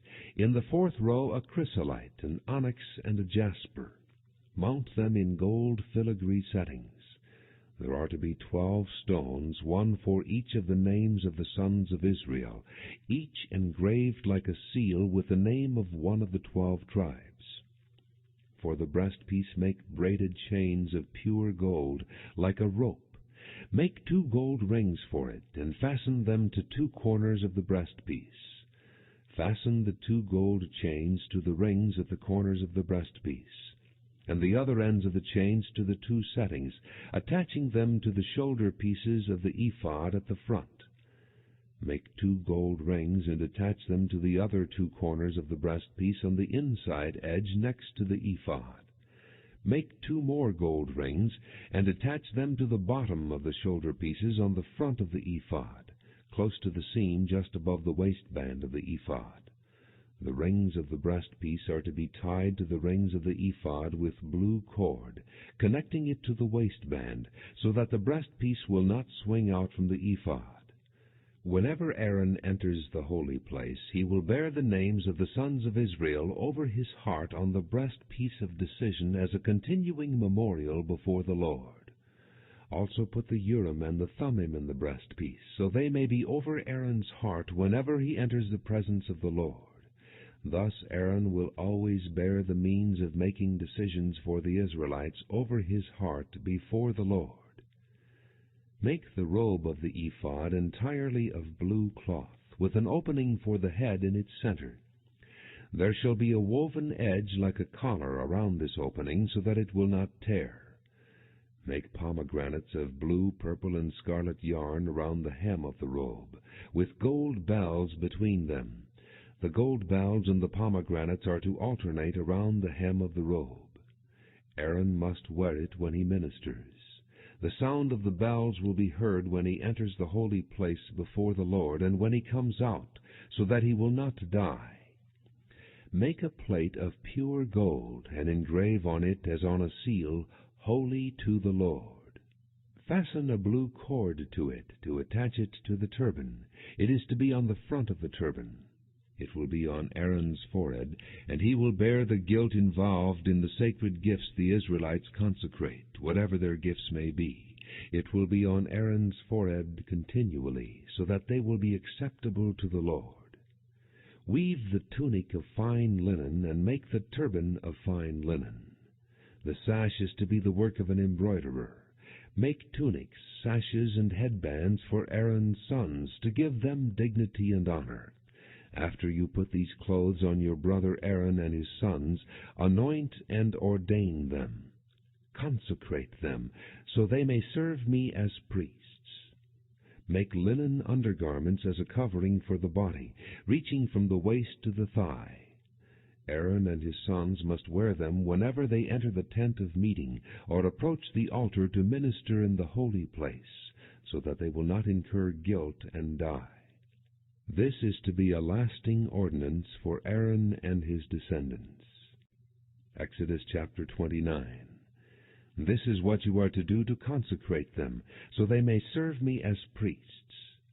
Take a young bull and 2 rams without defect, and from fine wheat flour without yeast make bread, and cakes mixed with oil, and wafers spread with oil. Put them in a basket and present them in it, along with the bull and the 2 rams. Then bring Aaron and his sons to the entrance to the tent of meeting, and wash them with water. Take the garments and dress Aaron with the tunic, the robe of the ephod itself, and the breastpiece. Fasten the ephod on him by its skillfully woven waistband.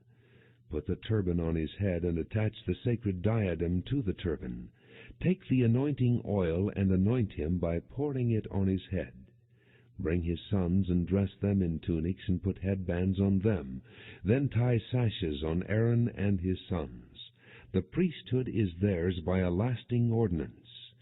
In this way you shall ordain Aaron and his sons.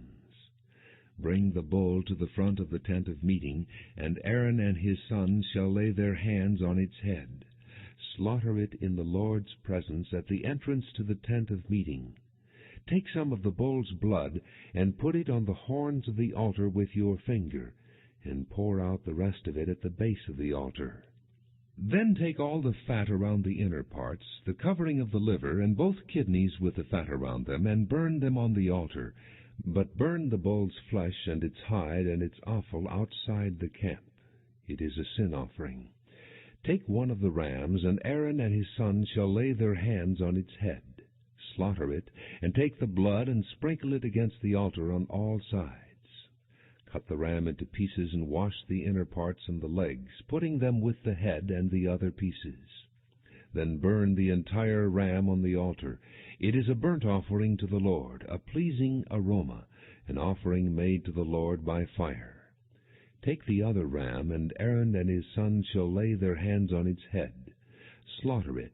Take some of its blood and put it on the lobes of the right ears of Aaron and his sons, on the thumbs of their right hands, and on the big toes of their right feet.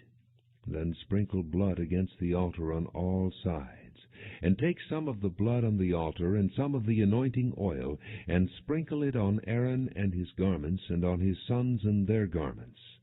Then he and his sons and their garments will be consecrated. Take from this ram the fat tail, the fat around the inner parts, the covering of the liver, both kidneys with the fat around them, and the right thigh. This is the ram for the ordination.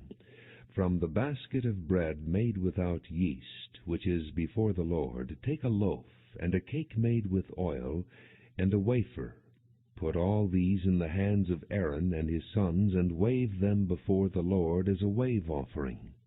Then take them from their hands, and burn them on the altar along with the burnt offering for a pleasing aroma to the Lord, an offering made to the Lord by fire.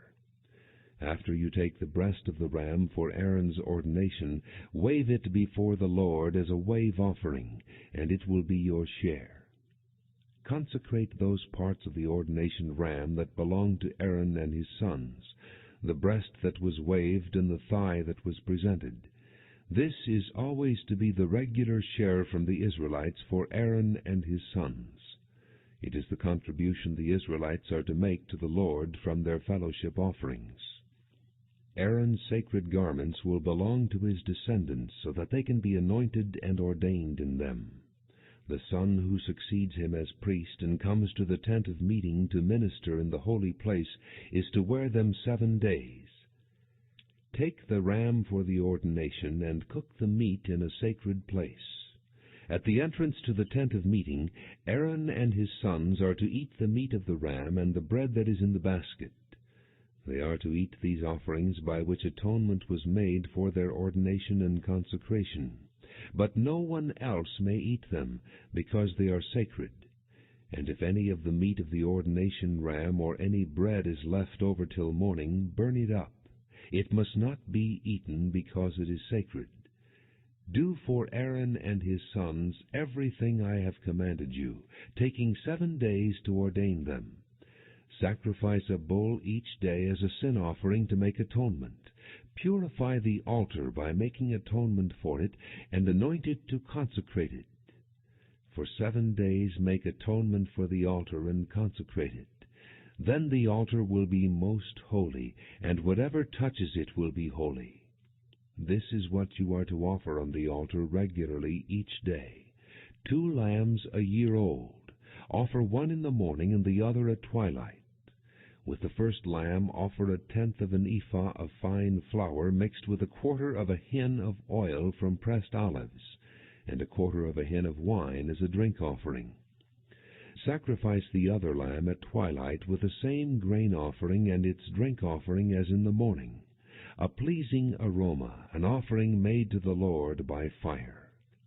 For the generations to come, this burnt offering is to be made regularly at the entrance to the tent of meeting before the Lord. There I will meet you and speak to you. There also I will meet with the Israelites, and the place will be consecrated by my glory. So I will consecrate the tent of meeting and the altar, and will consecrate Aaron and his sons to serve me as priests. Then I will dwell among the Israelites and be their God. They will know that I am the Lord their God, who brought them out of Egypt, so that I might dwell among them. I am the Lord their God. Exodus chapter 30. Make an altar of acacia wood for burning incense. It is to be square, 1 cubit long and 1 cubit wide, and 2 cubits high, its horns of 1 piece with it. Overlay the top and all the sides and the horns with pure gold, and make a gold molding around it. Make 2 gold rings for the altar below the molding, 2 on opposite sides, to hold the poles used to carry it. Make the poles of acacia wood, and overlay them with gold. Put the altar in front of the curtain that is before the ark of the testimony, before the atonement cover that is over the testimony, where I will meet with you. Aaron must burn fragrant incense on the altar every morning when he tends the lamps. He must burn incense again when he lights the lamps at twilight, so incense will burn regularly before the Lord for the generations to come. Do not offer on this altar any other incense, or any burnt offering or grain offering, and do not pour a drink offering on it. Once a year Aaron shall make atonement on its horns. This annual atonement must be made with the blood of the atoning sin offering for the generations to come. It is most holy to the Lord.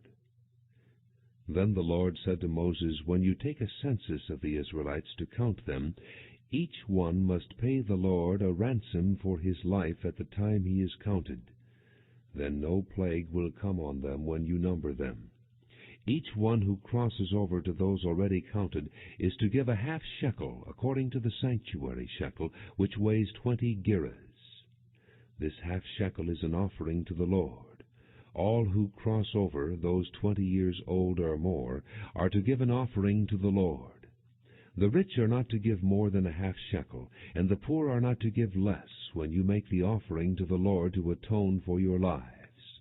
Receive the atonement money from the Israelites, and use it for the service of the tent of meeting.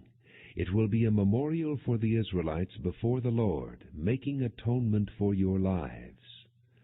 Then the Lord said to Moses, make a bronze basin with its bronze stand for washing. Place it between the tent of meeting and the altar, and put water in it. Aaron and his sons are to wash their hands and feet with water from it. Whenever they enter the tent of meeting, they shall wash with water so that they will not die. Also, when they approach the altar to minister, by presenting an offering made to the Lord by fire, they shall wash their hands and feet, so that they will not die. This is to be a lasting ordinance for Aaron and his descendants for the generations to come. Then the Lord said to Moses, Take the following fine spices, 500 shekels of liquid myrrh, half as much, that is 250 shekels, of fragrant cinnamon, 250 shekels of fragrant cane, 500 shekels of cassia, all according to the sanctuary shekel, and a hin of olive oil. Make these into a sacred anointing oil, a fragrant blend, the work of a perfumer. It will be the sacred anointing oil. Then use it to anoint the tent of meeting, the ark of the testimony, the table and all its articles, the lampstand and its accessories, the altar of incense, the altar of burnt offering and all its utensils, and the basin with its stand. You shall consecrate them, so they will be most holy, and whatever touches them will be holy. Anoint Aaron and his sons, and consecrate them, so they may serve me as priests. Say to the Israelites, This is to be my sacred anointing oil for the generations to come. Do not pour it on men's bodies, and do not make any oil with the same formula. It is sacred, and you are to consider it sacred. Whoever makes perfume like it, and whoever puts it on anyone other than a priest, must be cut off from his people. Then the Lord said to Moses, Take fragrant spices, gum resin, onycha, and galbanum, and pure frankincense, all in equal amounts, and make a fragrant blend of incense, the work of a perfumer. It is to be salted and pure and sacred. Grind some of it to powder, and place it in front of the testimony in the tent of meeting, where I will meet with you. It shall be most holy to you. Do not make any incense with this formula for yourselves. Consider it holy to the Lord. Whoever makes any like it to enjoy its fragrance must be cut off from his people. Exodus chapter 31. Then the Lord said to Moses, See, I have chosen Bezalel, son of Uri, the son of Hur, of the tribe of Judah, and I have filled him with the Spirit of God, with skill, ability, and knowledge in all kinds of crafts, to make artistic designs for work in gold, silver, and bronze, to cut and set stones, to work in wood, and to engage in all kinds of craftsmanship. Moreover, I have appointed Aholiab, son of Ahisamach, of the tribe of Dan, to help him. Also I have given skill to all the craftsmen to make everything I have commanded you, the tent of meeting, the ark of the testimony with the atonement cover on it, and all the other furnishings of the tent, the table and its articles, the pure gold lampstand and all its accessories, the altar of incense, the altar of burnt offering and all its utensils, the basin with its stand, and also the woven garments, both the sacred garments for Aaron the priest and the garments for his sons when they serve as priests, and the anointing oil and fragrant incense for the holy place. They are to make them just as I commanded you. Then the Lord said to Moses, Say to the Israelites, You must observe my Sabbaths. This will be a sign between me and you for the generations to come, so you may know that I am the Lord who makes you holy. Observe the Sabbath, because it is holy to you. Anyone who desecrates it must be put to death. Whoever does any work on that day must be cut off from his people. For 6 days work is to be done, but the 7th day is a Sabbath of rest, holy to the Lord. Whoever does any work on the Sabbath day must be put to death. The Israelites are to observe the Sabbath, celebrating it for the generations to come as a lasting covenant. It will be a sign between me and the Israelites forever. For in 6 days the Lord made the heavens and the earth, and on the 7th day he abstained from work and rested. When the Lord finished speaking to Moses on Mount Sinai, he gave him the 2 tablets of the testimony, the tablets of stone inscribed by the finger of God. Exodus chapter 32.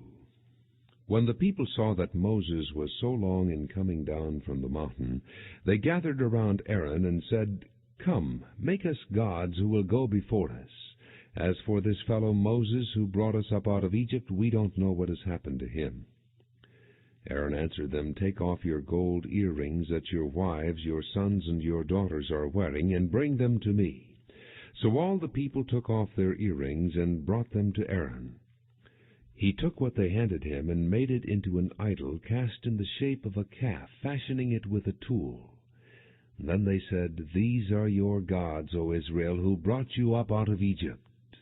When Aaron saw this, he built an altar in front of the calf and announced, "Tomorrow there will be a festival to the Lord." So the next day the people rose early and sacrificed burnt offerings and presented fellowship offerings. Afterward they sat down to eat and drink, and got up to indulge in revelry. Then the Lord said to Moses, "Go down, because your people whom you brought up out of Egypt have become corrupt. They have been quick to turn away from what I commanded them, and have made themselves an idol cast in the shape of a calf. They have bowed down to it and sacrificed to it, and have said, 'These are your gods, O Israel, who brought you up out of Egypt.' I have seen these people," the Lord said to Moses, "and they are a stiff-necked people. Now leave me alone, so that my anger may burn against them, and that I may destroy them. Then I will make you into a great nation." But Moses sought the favor of the Lord his God. "O Lord," he said, "why should your anger burn against your people, whom you brought out of Egypt with great power and a mighty hand? Why should the Egyptians say, 'It was with evil intent that he brought them out, to kill them in the mountains, and to wipe them off the face of the earth'? Turn from your fierce anger. Relent, and do not bring disaster on your people. Remember your servants Abraham, Isaac, and Israel, to whom you swore by your own self, 'I will make your descendants as numerous as the stars in the sky, and I will give your descendants all this land I promised them, and it will be their inheritance forever.' Then the Lord relented, and did not bring on his people the disaster he had threatened. Moses turned and went down the mountain with the 2 tablets of the testimony in his hands. They were inscribed on both sides, front and back.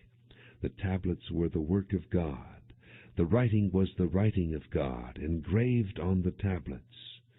When Joshua heard the noise of the people shouting, he said to Moses, "There is the sound of war in the camp." Moses replied, "It is not the sound of victory, it is not the sound of defeat, it is the sound of singing that I hear." When Moses approached the camp and saw the calf and the dancing, his anger burned, and he threw the tablets out of his hands, breaking them to pieces at the foot of the mountain. And he took the calf they had made and burned it in the fire. Then he ground it to powder, scattered it on the water, and made the Israelites drink it. He said to Aaron, "What did these people do to you, that you led them into such great sin?" "Do not be angry, my lord," Aaron answered. "You know how prone these people are to evil. They said to me, 'Make us gods who will go before us.'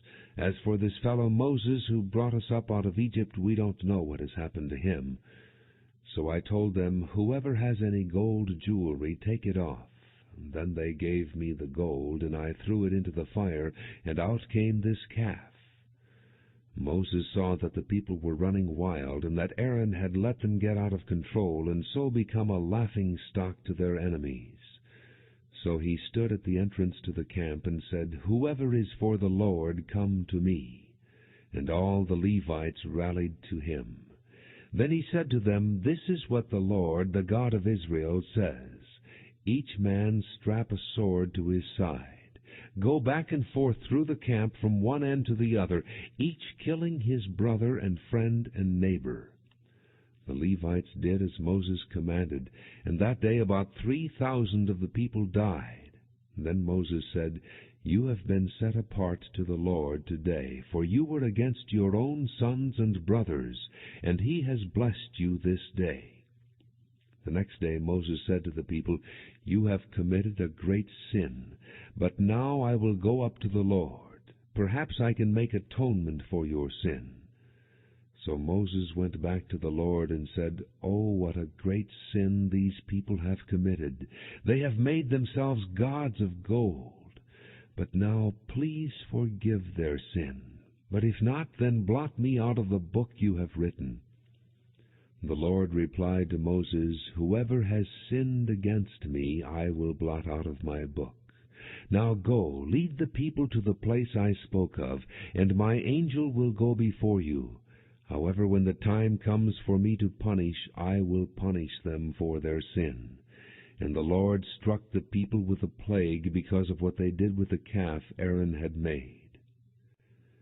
Exodus chapter 33.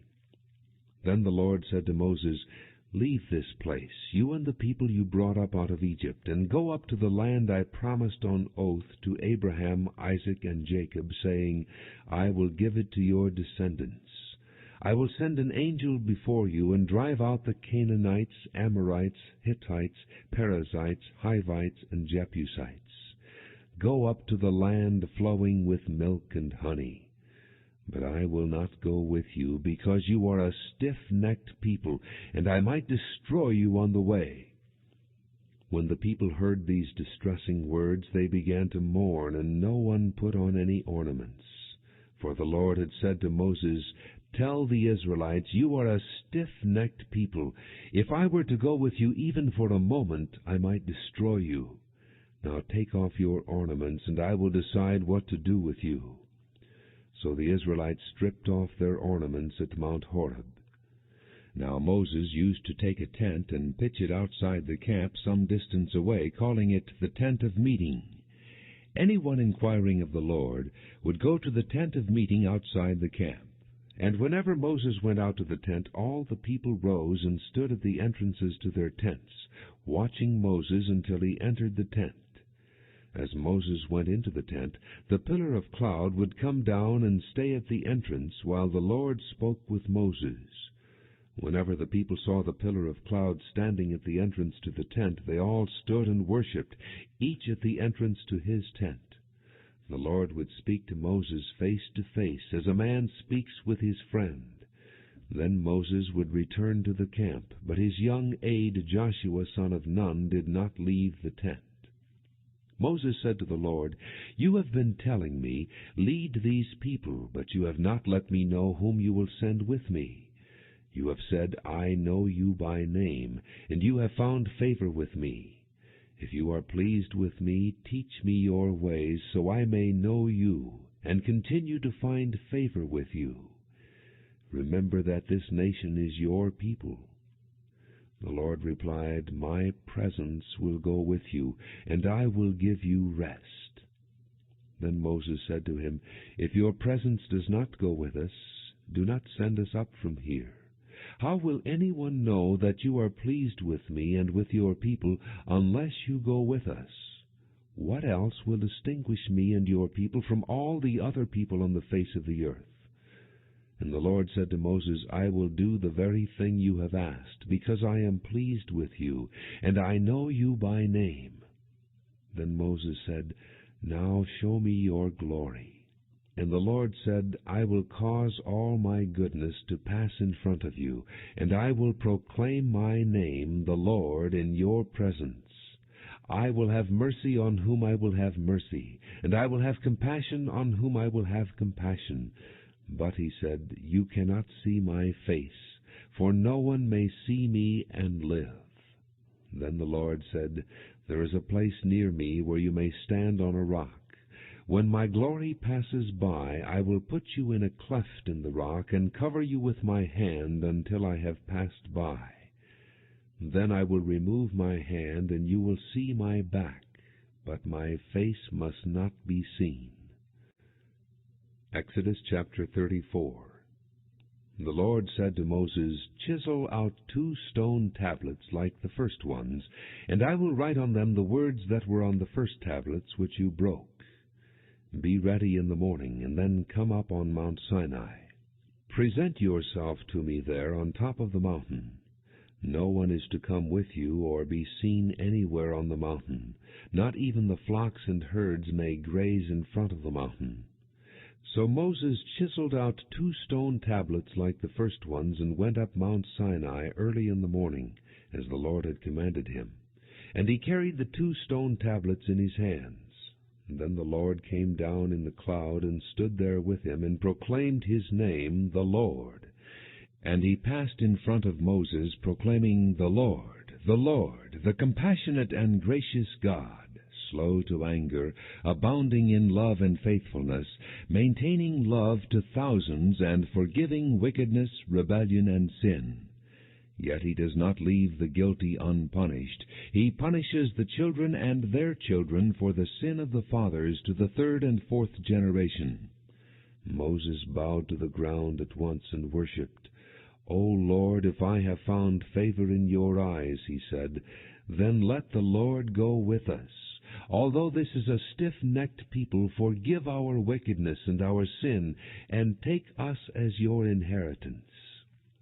Then the Lord said, I am making a covenant with you. Before all your people I will do wonders never before done in any nation in all the world. The people you live among will see how awesome is the work that I, the Lord, will do for you. Obey what I command you today. I will drive out before you the Amorites, Canaanites, Hittites, Perizzites, Hivites, and Jebusites. Be careful not to make a treaty with those who live in the land where you are going, or they will be a snare among you. Break down their altars, smash their sacred stones, and cut down their Asherah poles. Do not worship any other god, for the Lord, whose name is jealous, is a jealous God. Be careful not to make a treaty with those who live in the land, for when they prostitute themselves to their gods and sacrifice to them, they will invite you, and you will eat their sacrifices. And when you choose some of their daughters as wives for your sons, and those daughters prostitute themselves to their gods, they will lead your sons to do the same. Do not make cast idols. Celebrate the feast of unleavened bread. For 7 days eat bread made without yeast, as I commanded you. Do this at the appointed time in the month of Abib, for in that month you came out of Egypt. The first offspring of every womb belongs to me, including all the firstborn males of your livestock, whether from herd or flock. Redeem the firstborn donkey with a lamb, but if you do not redeem it, break its neck. Redeem all your firstborn sons. No one is to appear before me empty-handed. 6 days you shall labor, but on the 7th day you shall rest. Even during the plowing season and harvest you must rest.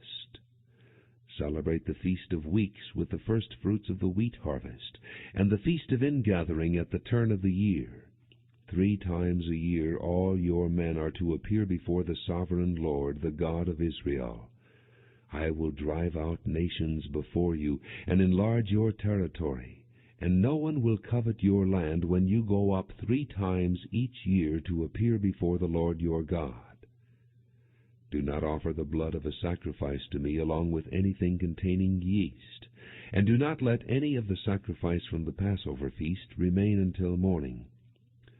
Bring the best of the first fruits of your soil to the house of the Lord your God. Do not cook a young goat in its mother's milk. Then the Lord said to Moses, Write down these words, for in accordance with these words I have made a covenant with you and with Israel. Moses was there with the Lord 40 days and 40 nights, without eating bread or drinking water. And he wrote on the tablets the words of the covenant, the 10 Commandments.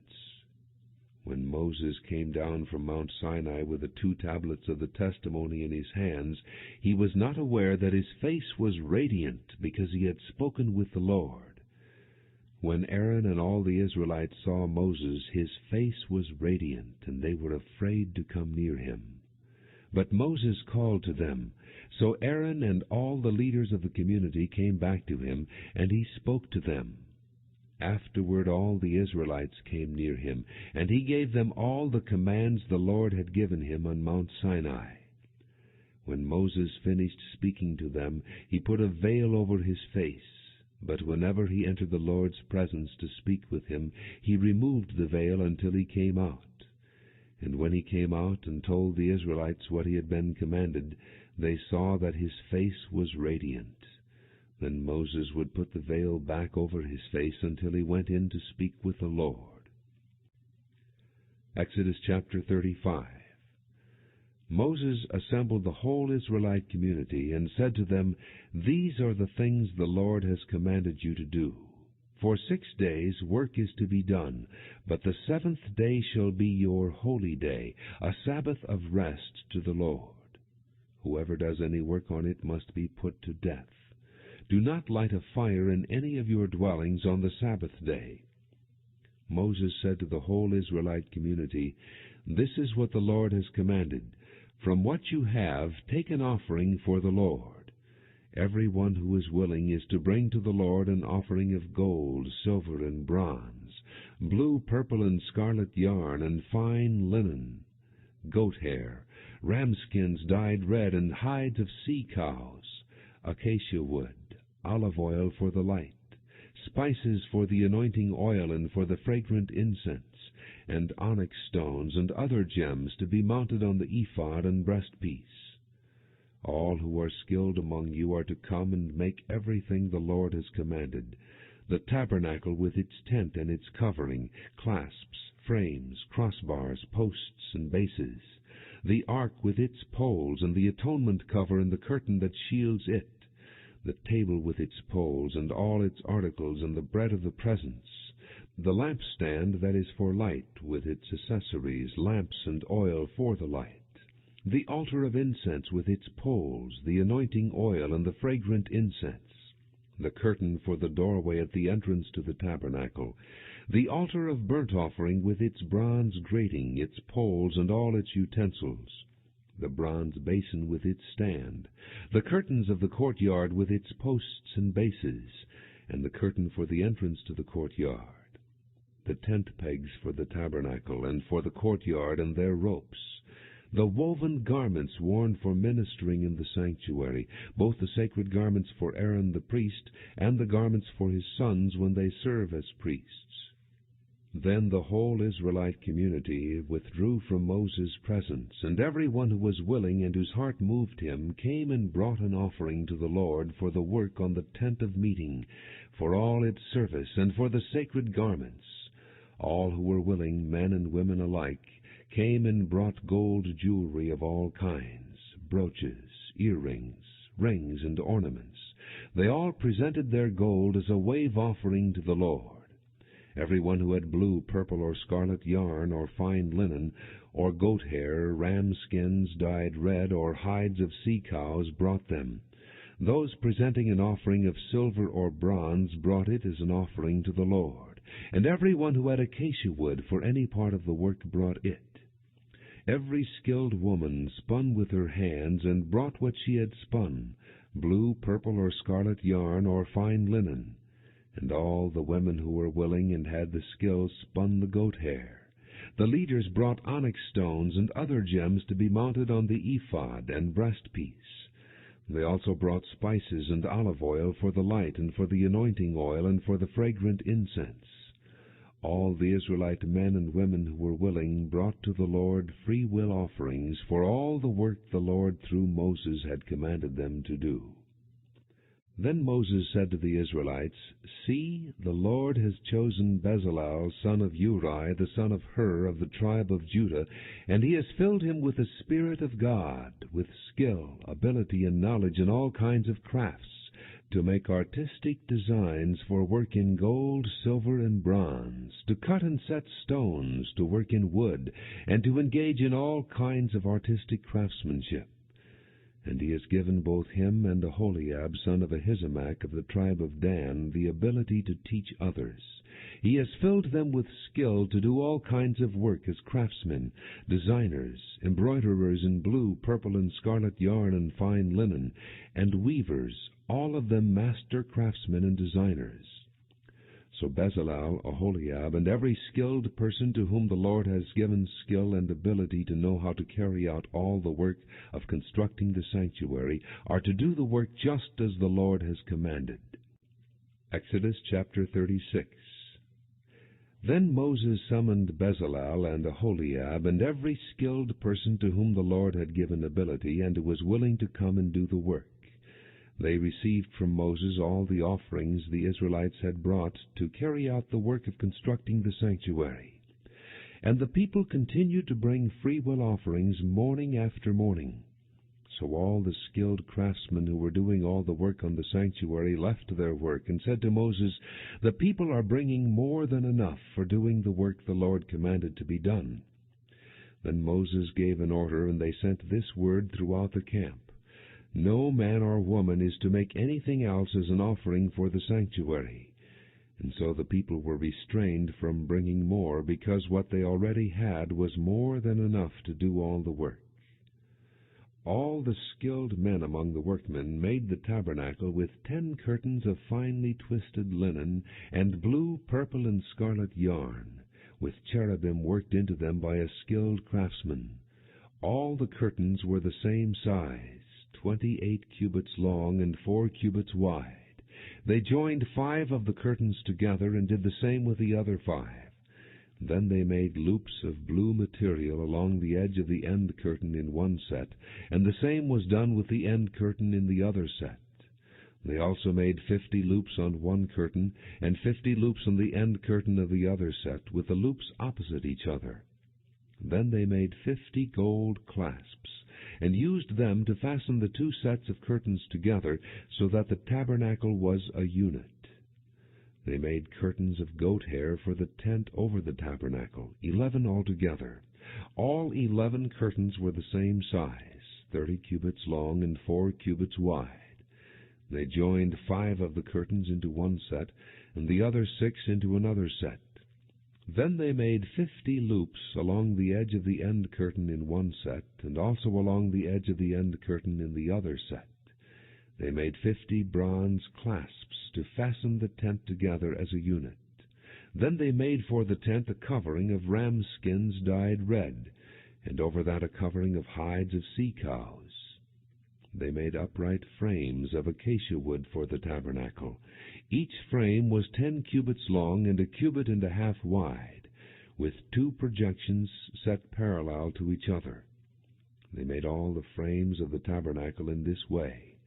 They made 20 frames for the south side of the tabernacle, and made 40 silver bases to go under them, 2 bases for each frame, 1 under each projection. For the other side, the north side of the tabernacle, they made 20 frames and 40 silver bases, 2 under each frame. They made 6 frames for the far end, that is, the west end of the tabernacle, and 2 frames were made for the corners of the tabernacle at the far end. At these 2 corners the frames were double from the bottom all the way to the top, and fitted into a single ring. Both were made alike. So there were 8 frames and 16 silver bases, 2 under each frame. They also made crossbars of acacia wood, 5 for the frames on one side of the tabernacle, 5 for those on the other side, and 5 for the frames on the west at the far end of the tabernacle. They made the center crossbar so that it extended from end to end at the middle of the frames. They overlaid the frames with gold, and made gold rings to hold the crossbars. They also overlaid the crossbars with gold. They made the curtain of blue, purple, and scarlet yarn and finely twisted linen, with cherubim worked into it by a skilled craftsman. They made 4 posts of acacia wood for it, and overlaid them with gold. They made gold hooks for them, and cast their 4 silver bases.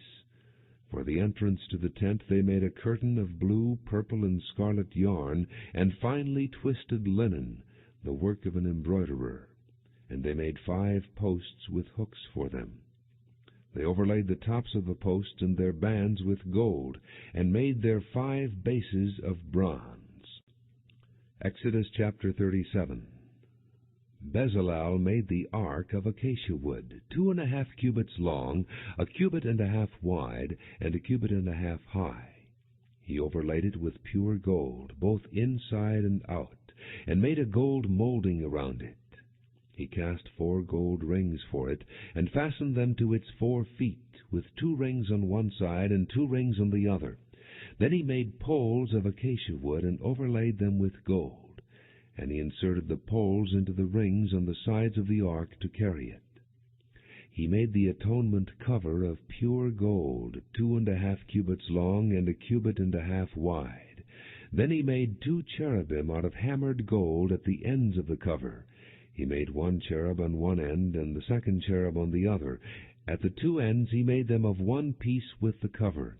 The cherubim had their wings spread upward, overshadowing the cover with them. The cherubim faced each other, looking toward the cover. They made the table of acacia wood, 2 cubits long, 1 cubit wide, and 1.5 cubits high.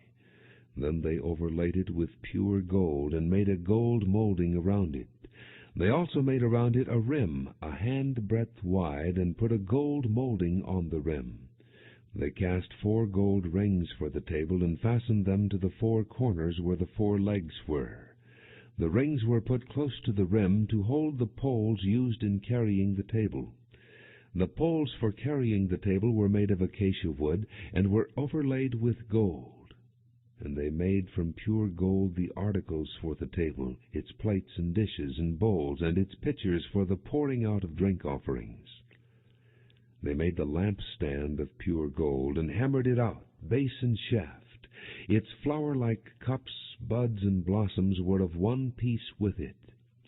6 branches extended from the sides of the lampstand, 3 on one side and 3 on the other. 3 cups shaped like almond flowers with buds and blossoms were on one branch, 3 on the next branch, and the same for all 6 branches extending from the lampstand. And on the lampstand were 4 cups shaped like almond flowers with buds and blossoms. 1 bud was under the first pair of branches extending from the lampstand, a 2nd bud under the 2nd pair, and a 3rd bud under the 3rd pair, 6 branches in all. The buds and the branches were all of one piece with the lampstand, hammered out of pure gold. They made it 7 lamps, as well as its wick trimmers and trays of pure gold. They made the lampstand and all its accessories from 1 talent of pure gold. They made the altar of incense out of acacia wood. It was square, 1 cubit long and 1 cubit wide, and 2 cubits high, its horns of one piece with it. They overlaid the top and all the sides and the horns with pure gold, and made a gold molding around it. They made 2 gold rings below the molding, 2 on opposite sides, to hold the poles used to carry it. They made the poles of acacia wood, and overlaid them with gold. They also made the sacred anointing oil and the pure fragrant incense, the work of a perfumer. Exodus chapter 38. They built the altar of burnt offering of acacia wood, 3 cubits high. It was square, 5 cubits long and 5 cubits wide. They made a horn at each of the 4 corners, so that the horns and the altar were of one piece, and they overlaid the altar with bronze. They made all its utensils of bronze, its pots, shovels, sprinkling bowls, meat forks, and fire pans. They made a grating for the altar, a bronze network to be under its ledge, halfway up the altar. They cast bronze rings to hold the poles for the 4 corners of the bronze grating. They made the poles of acacia wood, and overlaid them with bronze. They inserted the poles into the rings, so they would be on the sides of the altar for carrying it. They made it hollow out of boards. They made the bronze basin and its bronze stand from the mirrors of the women who served at the entrance to the tent of meeting. Next they made the courtyard. The south side was 100 cubits long, and had curtains of finely twisted linen, with 20 posts and 20 bronze bases, and with silver hooks and bands on the posts. The north side was also 100 cubits long, and had 20 posts and 20 bronze bases, with silver hooks and bands on the posts. The west end was 50 cubits wide, and had curtains, with 10 posts and 10 bases, with silver hooks and bands on the posts. The east end toward the sunrise was also 50 cubits wide. Curtains 15 cubits long were on one side of the entrance, with 3 posts and 3 bases, And curtains 15 cubits long were on the other side of the entrance to the courtyard, with 3 posts and 3 bases. All the curtains around the courtyard were of finely twisted linen. The bases for the posts were bronze. The hooks and bands on the posts were silver, and their tops were overlaid with silver, so all the posts of the courtyard had silver bands. The curtain for the entrance to the courtyard was of blue, purple, and scarlet yarn and finely twisted linen, the work of an embroiderer. It was 20 cubits long, and like the curtains of the courtyard, 5 cubits high, with 4 posts and 4 bronze bases. Their hooks and bands were silver, and their tops were overlaid with silver. All the tent pegs of the tabernacle and of the surrounding courtyard were bronze. These are the amounts of the materials used for the tabernacle of the testimony, which were recorded at Moses' command by the Levites under the direction of Ithamar, son of Aaron, the priest. Bezalel, son of Uri, the son of Hur, of the tribe of Judah, made everything the Lord commanded Moses. With him was Aholiab, son of Ahisamach, of the tribe of Dan, a craftsman and designer, and an embroiderer in blue, purple, and scarlet yarn and fine linen. The total amount of the gold from the wave offering used for all the work on the sanctuary was 29 talents and 730 shekels, according to the sanctuary shekel. The silver obtained from those of the community who were counted in the census was 100 talents and 1,775 shekels, according to the sanctuary shekel. 1 beka per person, that is half a shekel, according to the sanctuary shekel, from every one who had crossed over to those counted 20 years old or more, a total of 603,550 men. The 100 talents of silver were used to cast the bases for the sanctuary and for the curtain, 100 bases from the 100 talents, 1 talent for each base. They used the 1,775 shekels to make the hooks for the posts, to overlay the tops of the posts, and to make their bands. The bronze from the wave offering was 70 talents and 2,400 shekels. They used it to make the bases for the entrance to the tent of meeting, the bronze altar with its bronze grating and all its utensils, the bases for the surrounding courtyard and those for its entrance, and all the tent pegs for the tabernacle and those for the surrounding courtyard. Exodus chapter 39. From the blue, purple, and scarlet yarn they made woven garments for ministering in the sanctuary.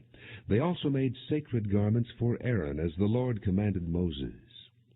They made the ephod of gold, and of blue, purple, and scarlet yarn, and of finely twisted linen. They hammered out thin sheets of gold, and cut strands to be worked into the blue, purple, and scarlet yarn and fine linen, the work of a skilled craftsman. They made shoulder pieces for the ephod, which were attached to 2 of its corners, so it could be fastened. Its skillfully woven waistband was like it, of 1 piece with the ephod, and made with gold and with blue, purple, and scarlet yarn, and with finely twisted linen, as the Lord commanded Moses. They mounted the onyx stones in gold filigree settings, and engraved them like a seal with the names of the sons of Israel. Then they fastened them on the shoulder pieces of the ephod as memorial stones for the sons of Israel, as the Lord commanded Moses. They fashioned the breastpiece, the work of a skilled craftsman. They made it like the ephod, of gold and of blue, purple, and scarlet yarn, and of finely twisted linen. It was square, a span long and a span wide, and folded double. Then they mounted 4 rows of precious stones on it. In the first row there was a ruby, a topaz, and a beryl. In the second row a turquoise, a sapphire, and an emerald. In the third row a jacinth, an agate, and an amethyst. In the fourth row a chrysolite, an onyx, and a jasper. They were mounted in gold filigree settings. There were 12 stones, 1 for each of the names of the sons of Israel, each engraved like a seal with the name of one of the 12 tribes. For the breastpiece they made braided chains of pure gold like a rope. They made 2 gold filigree settings and 2 gold rings, and fastened the rings to 2 of the corners of the breastpiece. They fastened the 2 gold chains to the rings at the corners of the breastpiece, and the other ends of the chains to the 2 settings, attaching them to the shoulder pieces of the ephod at the front. They made 2 gold rings and attached them to the other 2 corners of the breastpiece on the inside edge next to the ephod. Then they made 2 more gold rings and attached them to the bottom of the shoulder pieces on the front of the ephod, close to the seam just above the waistband of the ephod. They tied the rings of the breastpiece to the rings of the ephod with blue cord, connecting it to the waistband so that the breastpiece would not swing out from the ephod, as the Lord commanded Moses. They made the robe of the ephod entirely of blue cloth, the work of a weaver, with an opening in the center of the robe like the opening of a collar, and a band around this opening so that it would not tear. They made pomegranates of blue, purple, and scarlet yarn and finely twisted linen around the hem of the robe. And they made bells of pure gold and attached them around the hem between the pomegranates. The bells and pomegranates alternated around the hem of the robe to be worn for ministering, as the Lord commanded Moses. For Aaron and his sons they made tunics of fine linen, the work of a weaver, and the turban of fine linen, the linen headbands, and the undergarments of finely twisted linen. The sash was of finely twisted linen, and blue, purple, and scarlet yarn, the work of an embroiderer, as the Lord commanded Moses. They made the plate, the sacred diadem, out of pure gold, and engraved on it like an inscription on a seal, "Holy to the Lord." Then they fastened a blue cord to it, to attach it to the turban, as the Lord commanded Moses. So all the work on the tabernacle, the tent of meeting, was completed. The Israelites did everything just as the Lord commanded Moses. Then they brought the tabernacle to Moses, the tent and all its furnishings, its clasps, frames, crossbars, posts, and bases, the covering of ram skins dyed red, the covering of hides of sea cows, and the shielding curtain, the ark of the testimony with its poles and the atonement cover, the table with all its articles and the bread of the presence, the pure gold lampstand with its row of lamps and all its accessories, and the oil for the light, the gold altar, the anointing oil, the fragrant incense, and the curtain for the entrance to the tent, the bronze altar with its bronze grating, its poles, and all its utensils, the basin with its stand, the curtains of the courtyard with its posts and bases, and the curtain for the entrance to the courtyard, the ropes and tent pegs for the courtyard, all the furnishings for the tabernacle, the tent of meeting, and the woven garments worn for ministering in the sanctuary, both the sacred garments for Aaron the priest and the garments for his sons when serving as priests. The Israelites had done all the work just as the Lord had commanded Moses. Moses inspected the work and saw that they had done it just as the Lord had commanded. So Moses blessed them. Exodus chapter 40. Then the Lord said to Moses, "Set up the tabernacle, the tent of meeting, on the first day of the first month. Place the ark of the testimony in it, and shield the ark with the curtain. Bring in the table and set out what belongs on it. Then bring in the lampstand and set up its lamps. Place the gold altar of incense in front of the ark of the testimony, and put the curtain at the entrance to the tabernacle. Place the altar of burnt offering in front of the entrance to the tabernacle, the tent of meeting. Place the basin between the tent of meeting and the altar, and put water in it. Set up the courtyard around it, and put the curtain at the entrance to the courtyard. Take the anointing oil and anoint the tabernacle and everything in it. Consecrate it and all its furnishings, and it will be holy. Then anoint the altar of burnt offering and all its utensils. Consecrate the altar, and it will be most holy. Anoint the basin and its stand, and consecrate them. Bring Aaron and his sons to the entrance to the tent of meeting, and wash them with water. Then dress Aaron in the sacred garments, anoint him and consecrate him, so he may serve me as priest. Bring his sons and dress them in tunics. Anoint them just as you anointed their father, so they may serve me as priests. Their anointing will be to a priesthood that will continue for all generations to come. Moses did everything just as the Lord commanded him. So the tabernacle was set up on the first day of the first month in the 2nd year. When Moses set up the tabernacle, he put the bases in place, erected the frames, inserted the crossbars, and set up the posts. Then he spread the tent over the tabernacle, and put the covering over the tent as the Lord commanded him. He took the testimony and placed it in the ark, attached the poles to the ark, and put the atonement cover over it. Then he brought the ark into the tabernacle, and hung the shielding curtain, and shielded the ark of the testimony, as the Lord commanded him. Moses placed the table in the tent of meeting on the north side of the tabernacle, outside the curtain, and set out the bread on it before the Lord, as the Lord commanded him. He placed the lampstand in the tent of meeting opposite the table on the south side of the tabernacle, and set up the lamps before the Lord, as the Lord commanded him. Moses placed the gold altar in the tent of meeting in front of the curtain, and burned fragrant incense on it, as the Lord commanded him. Then he put up the curtain at the entrance to the tabernacle. He set the altar of burnt offering near the entrance to the tabernacle, the tent of meeting, and offered on it burnt offerings and grain offerings, as the Lord commanded him. He placed the basin between the tent of meeting and the altar, and put water in it for washing, and Moses and Aaron and his sons used it to wash their hands and feet. They washed whenever they entered the tent of meeting or approached the altar, as the Lord commanded Moses.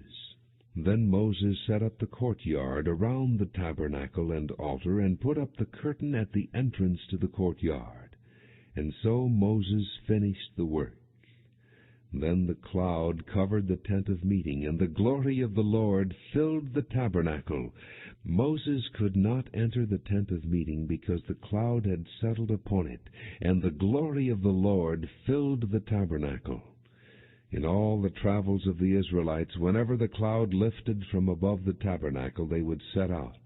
But if the cloud did not lift, they did not set out, until the day it lifted.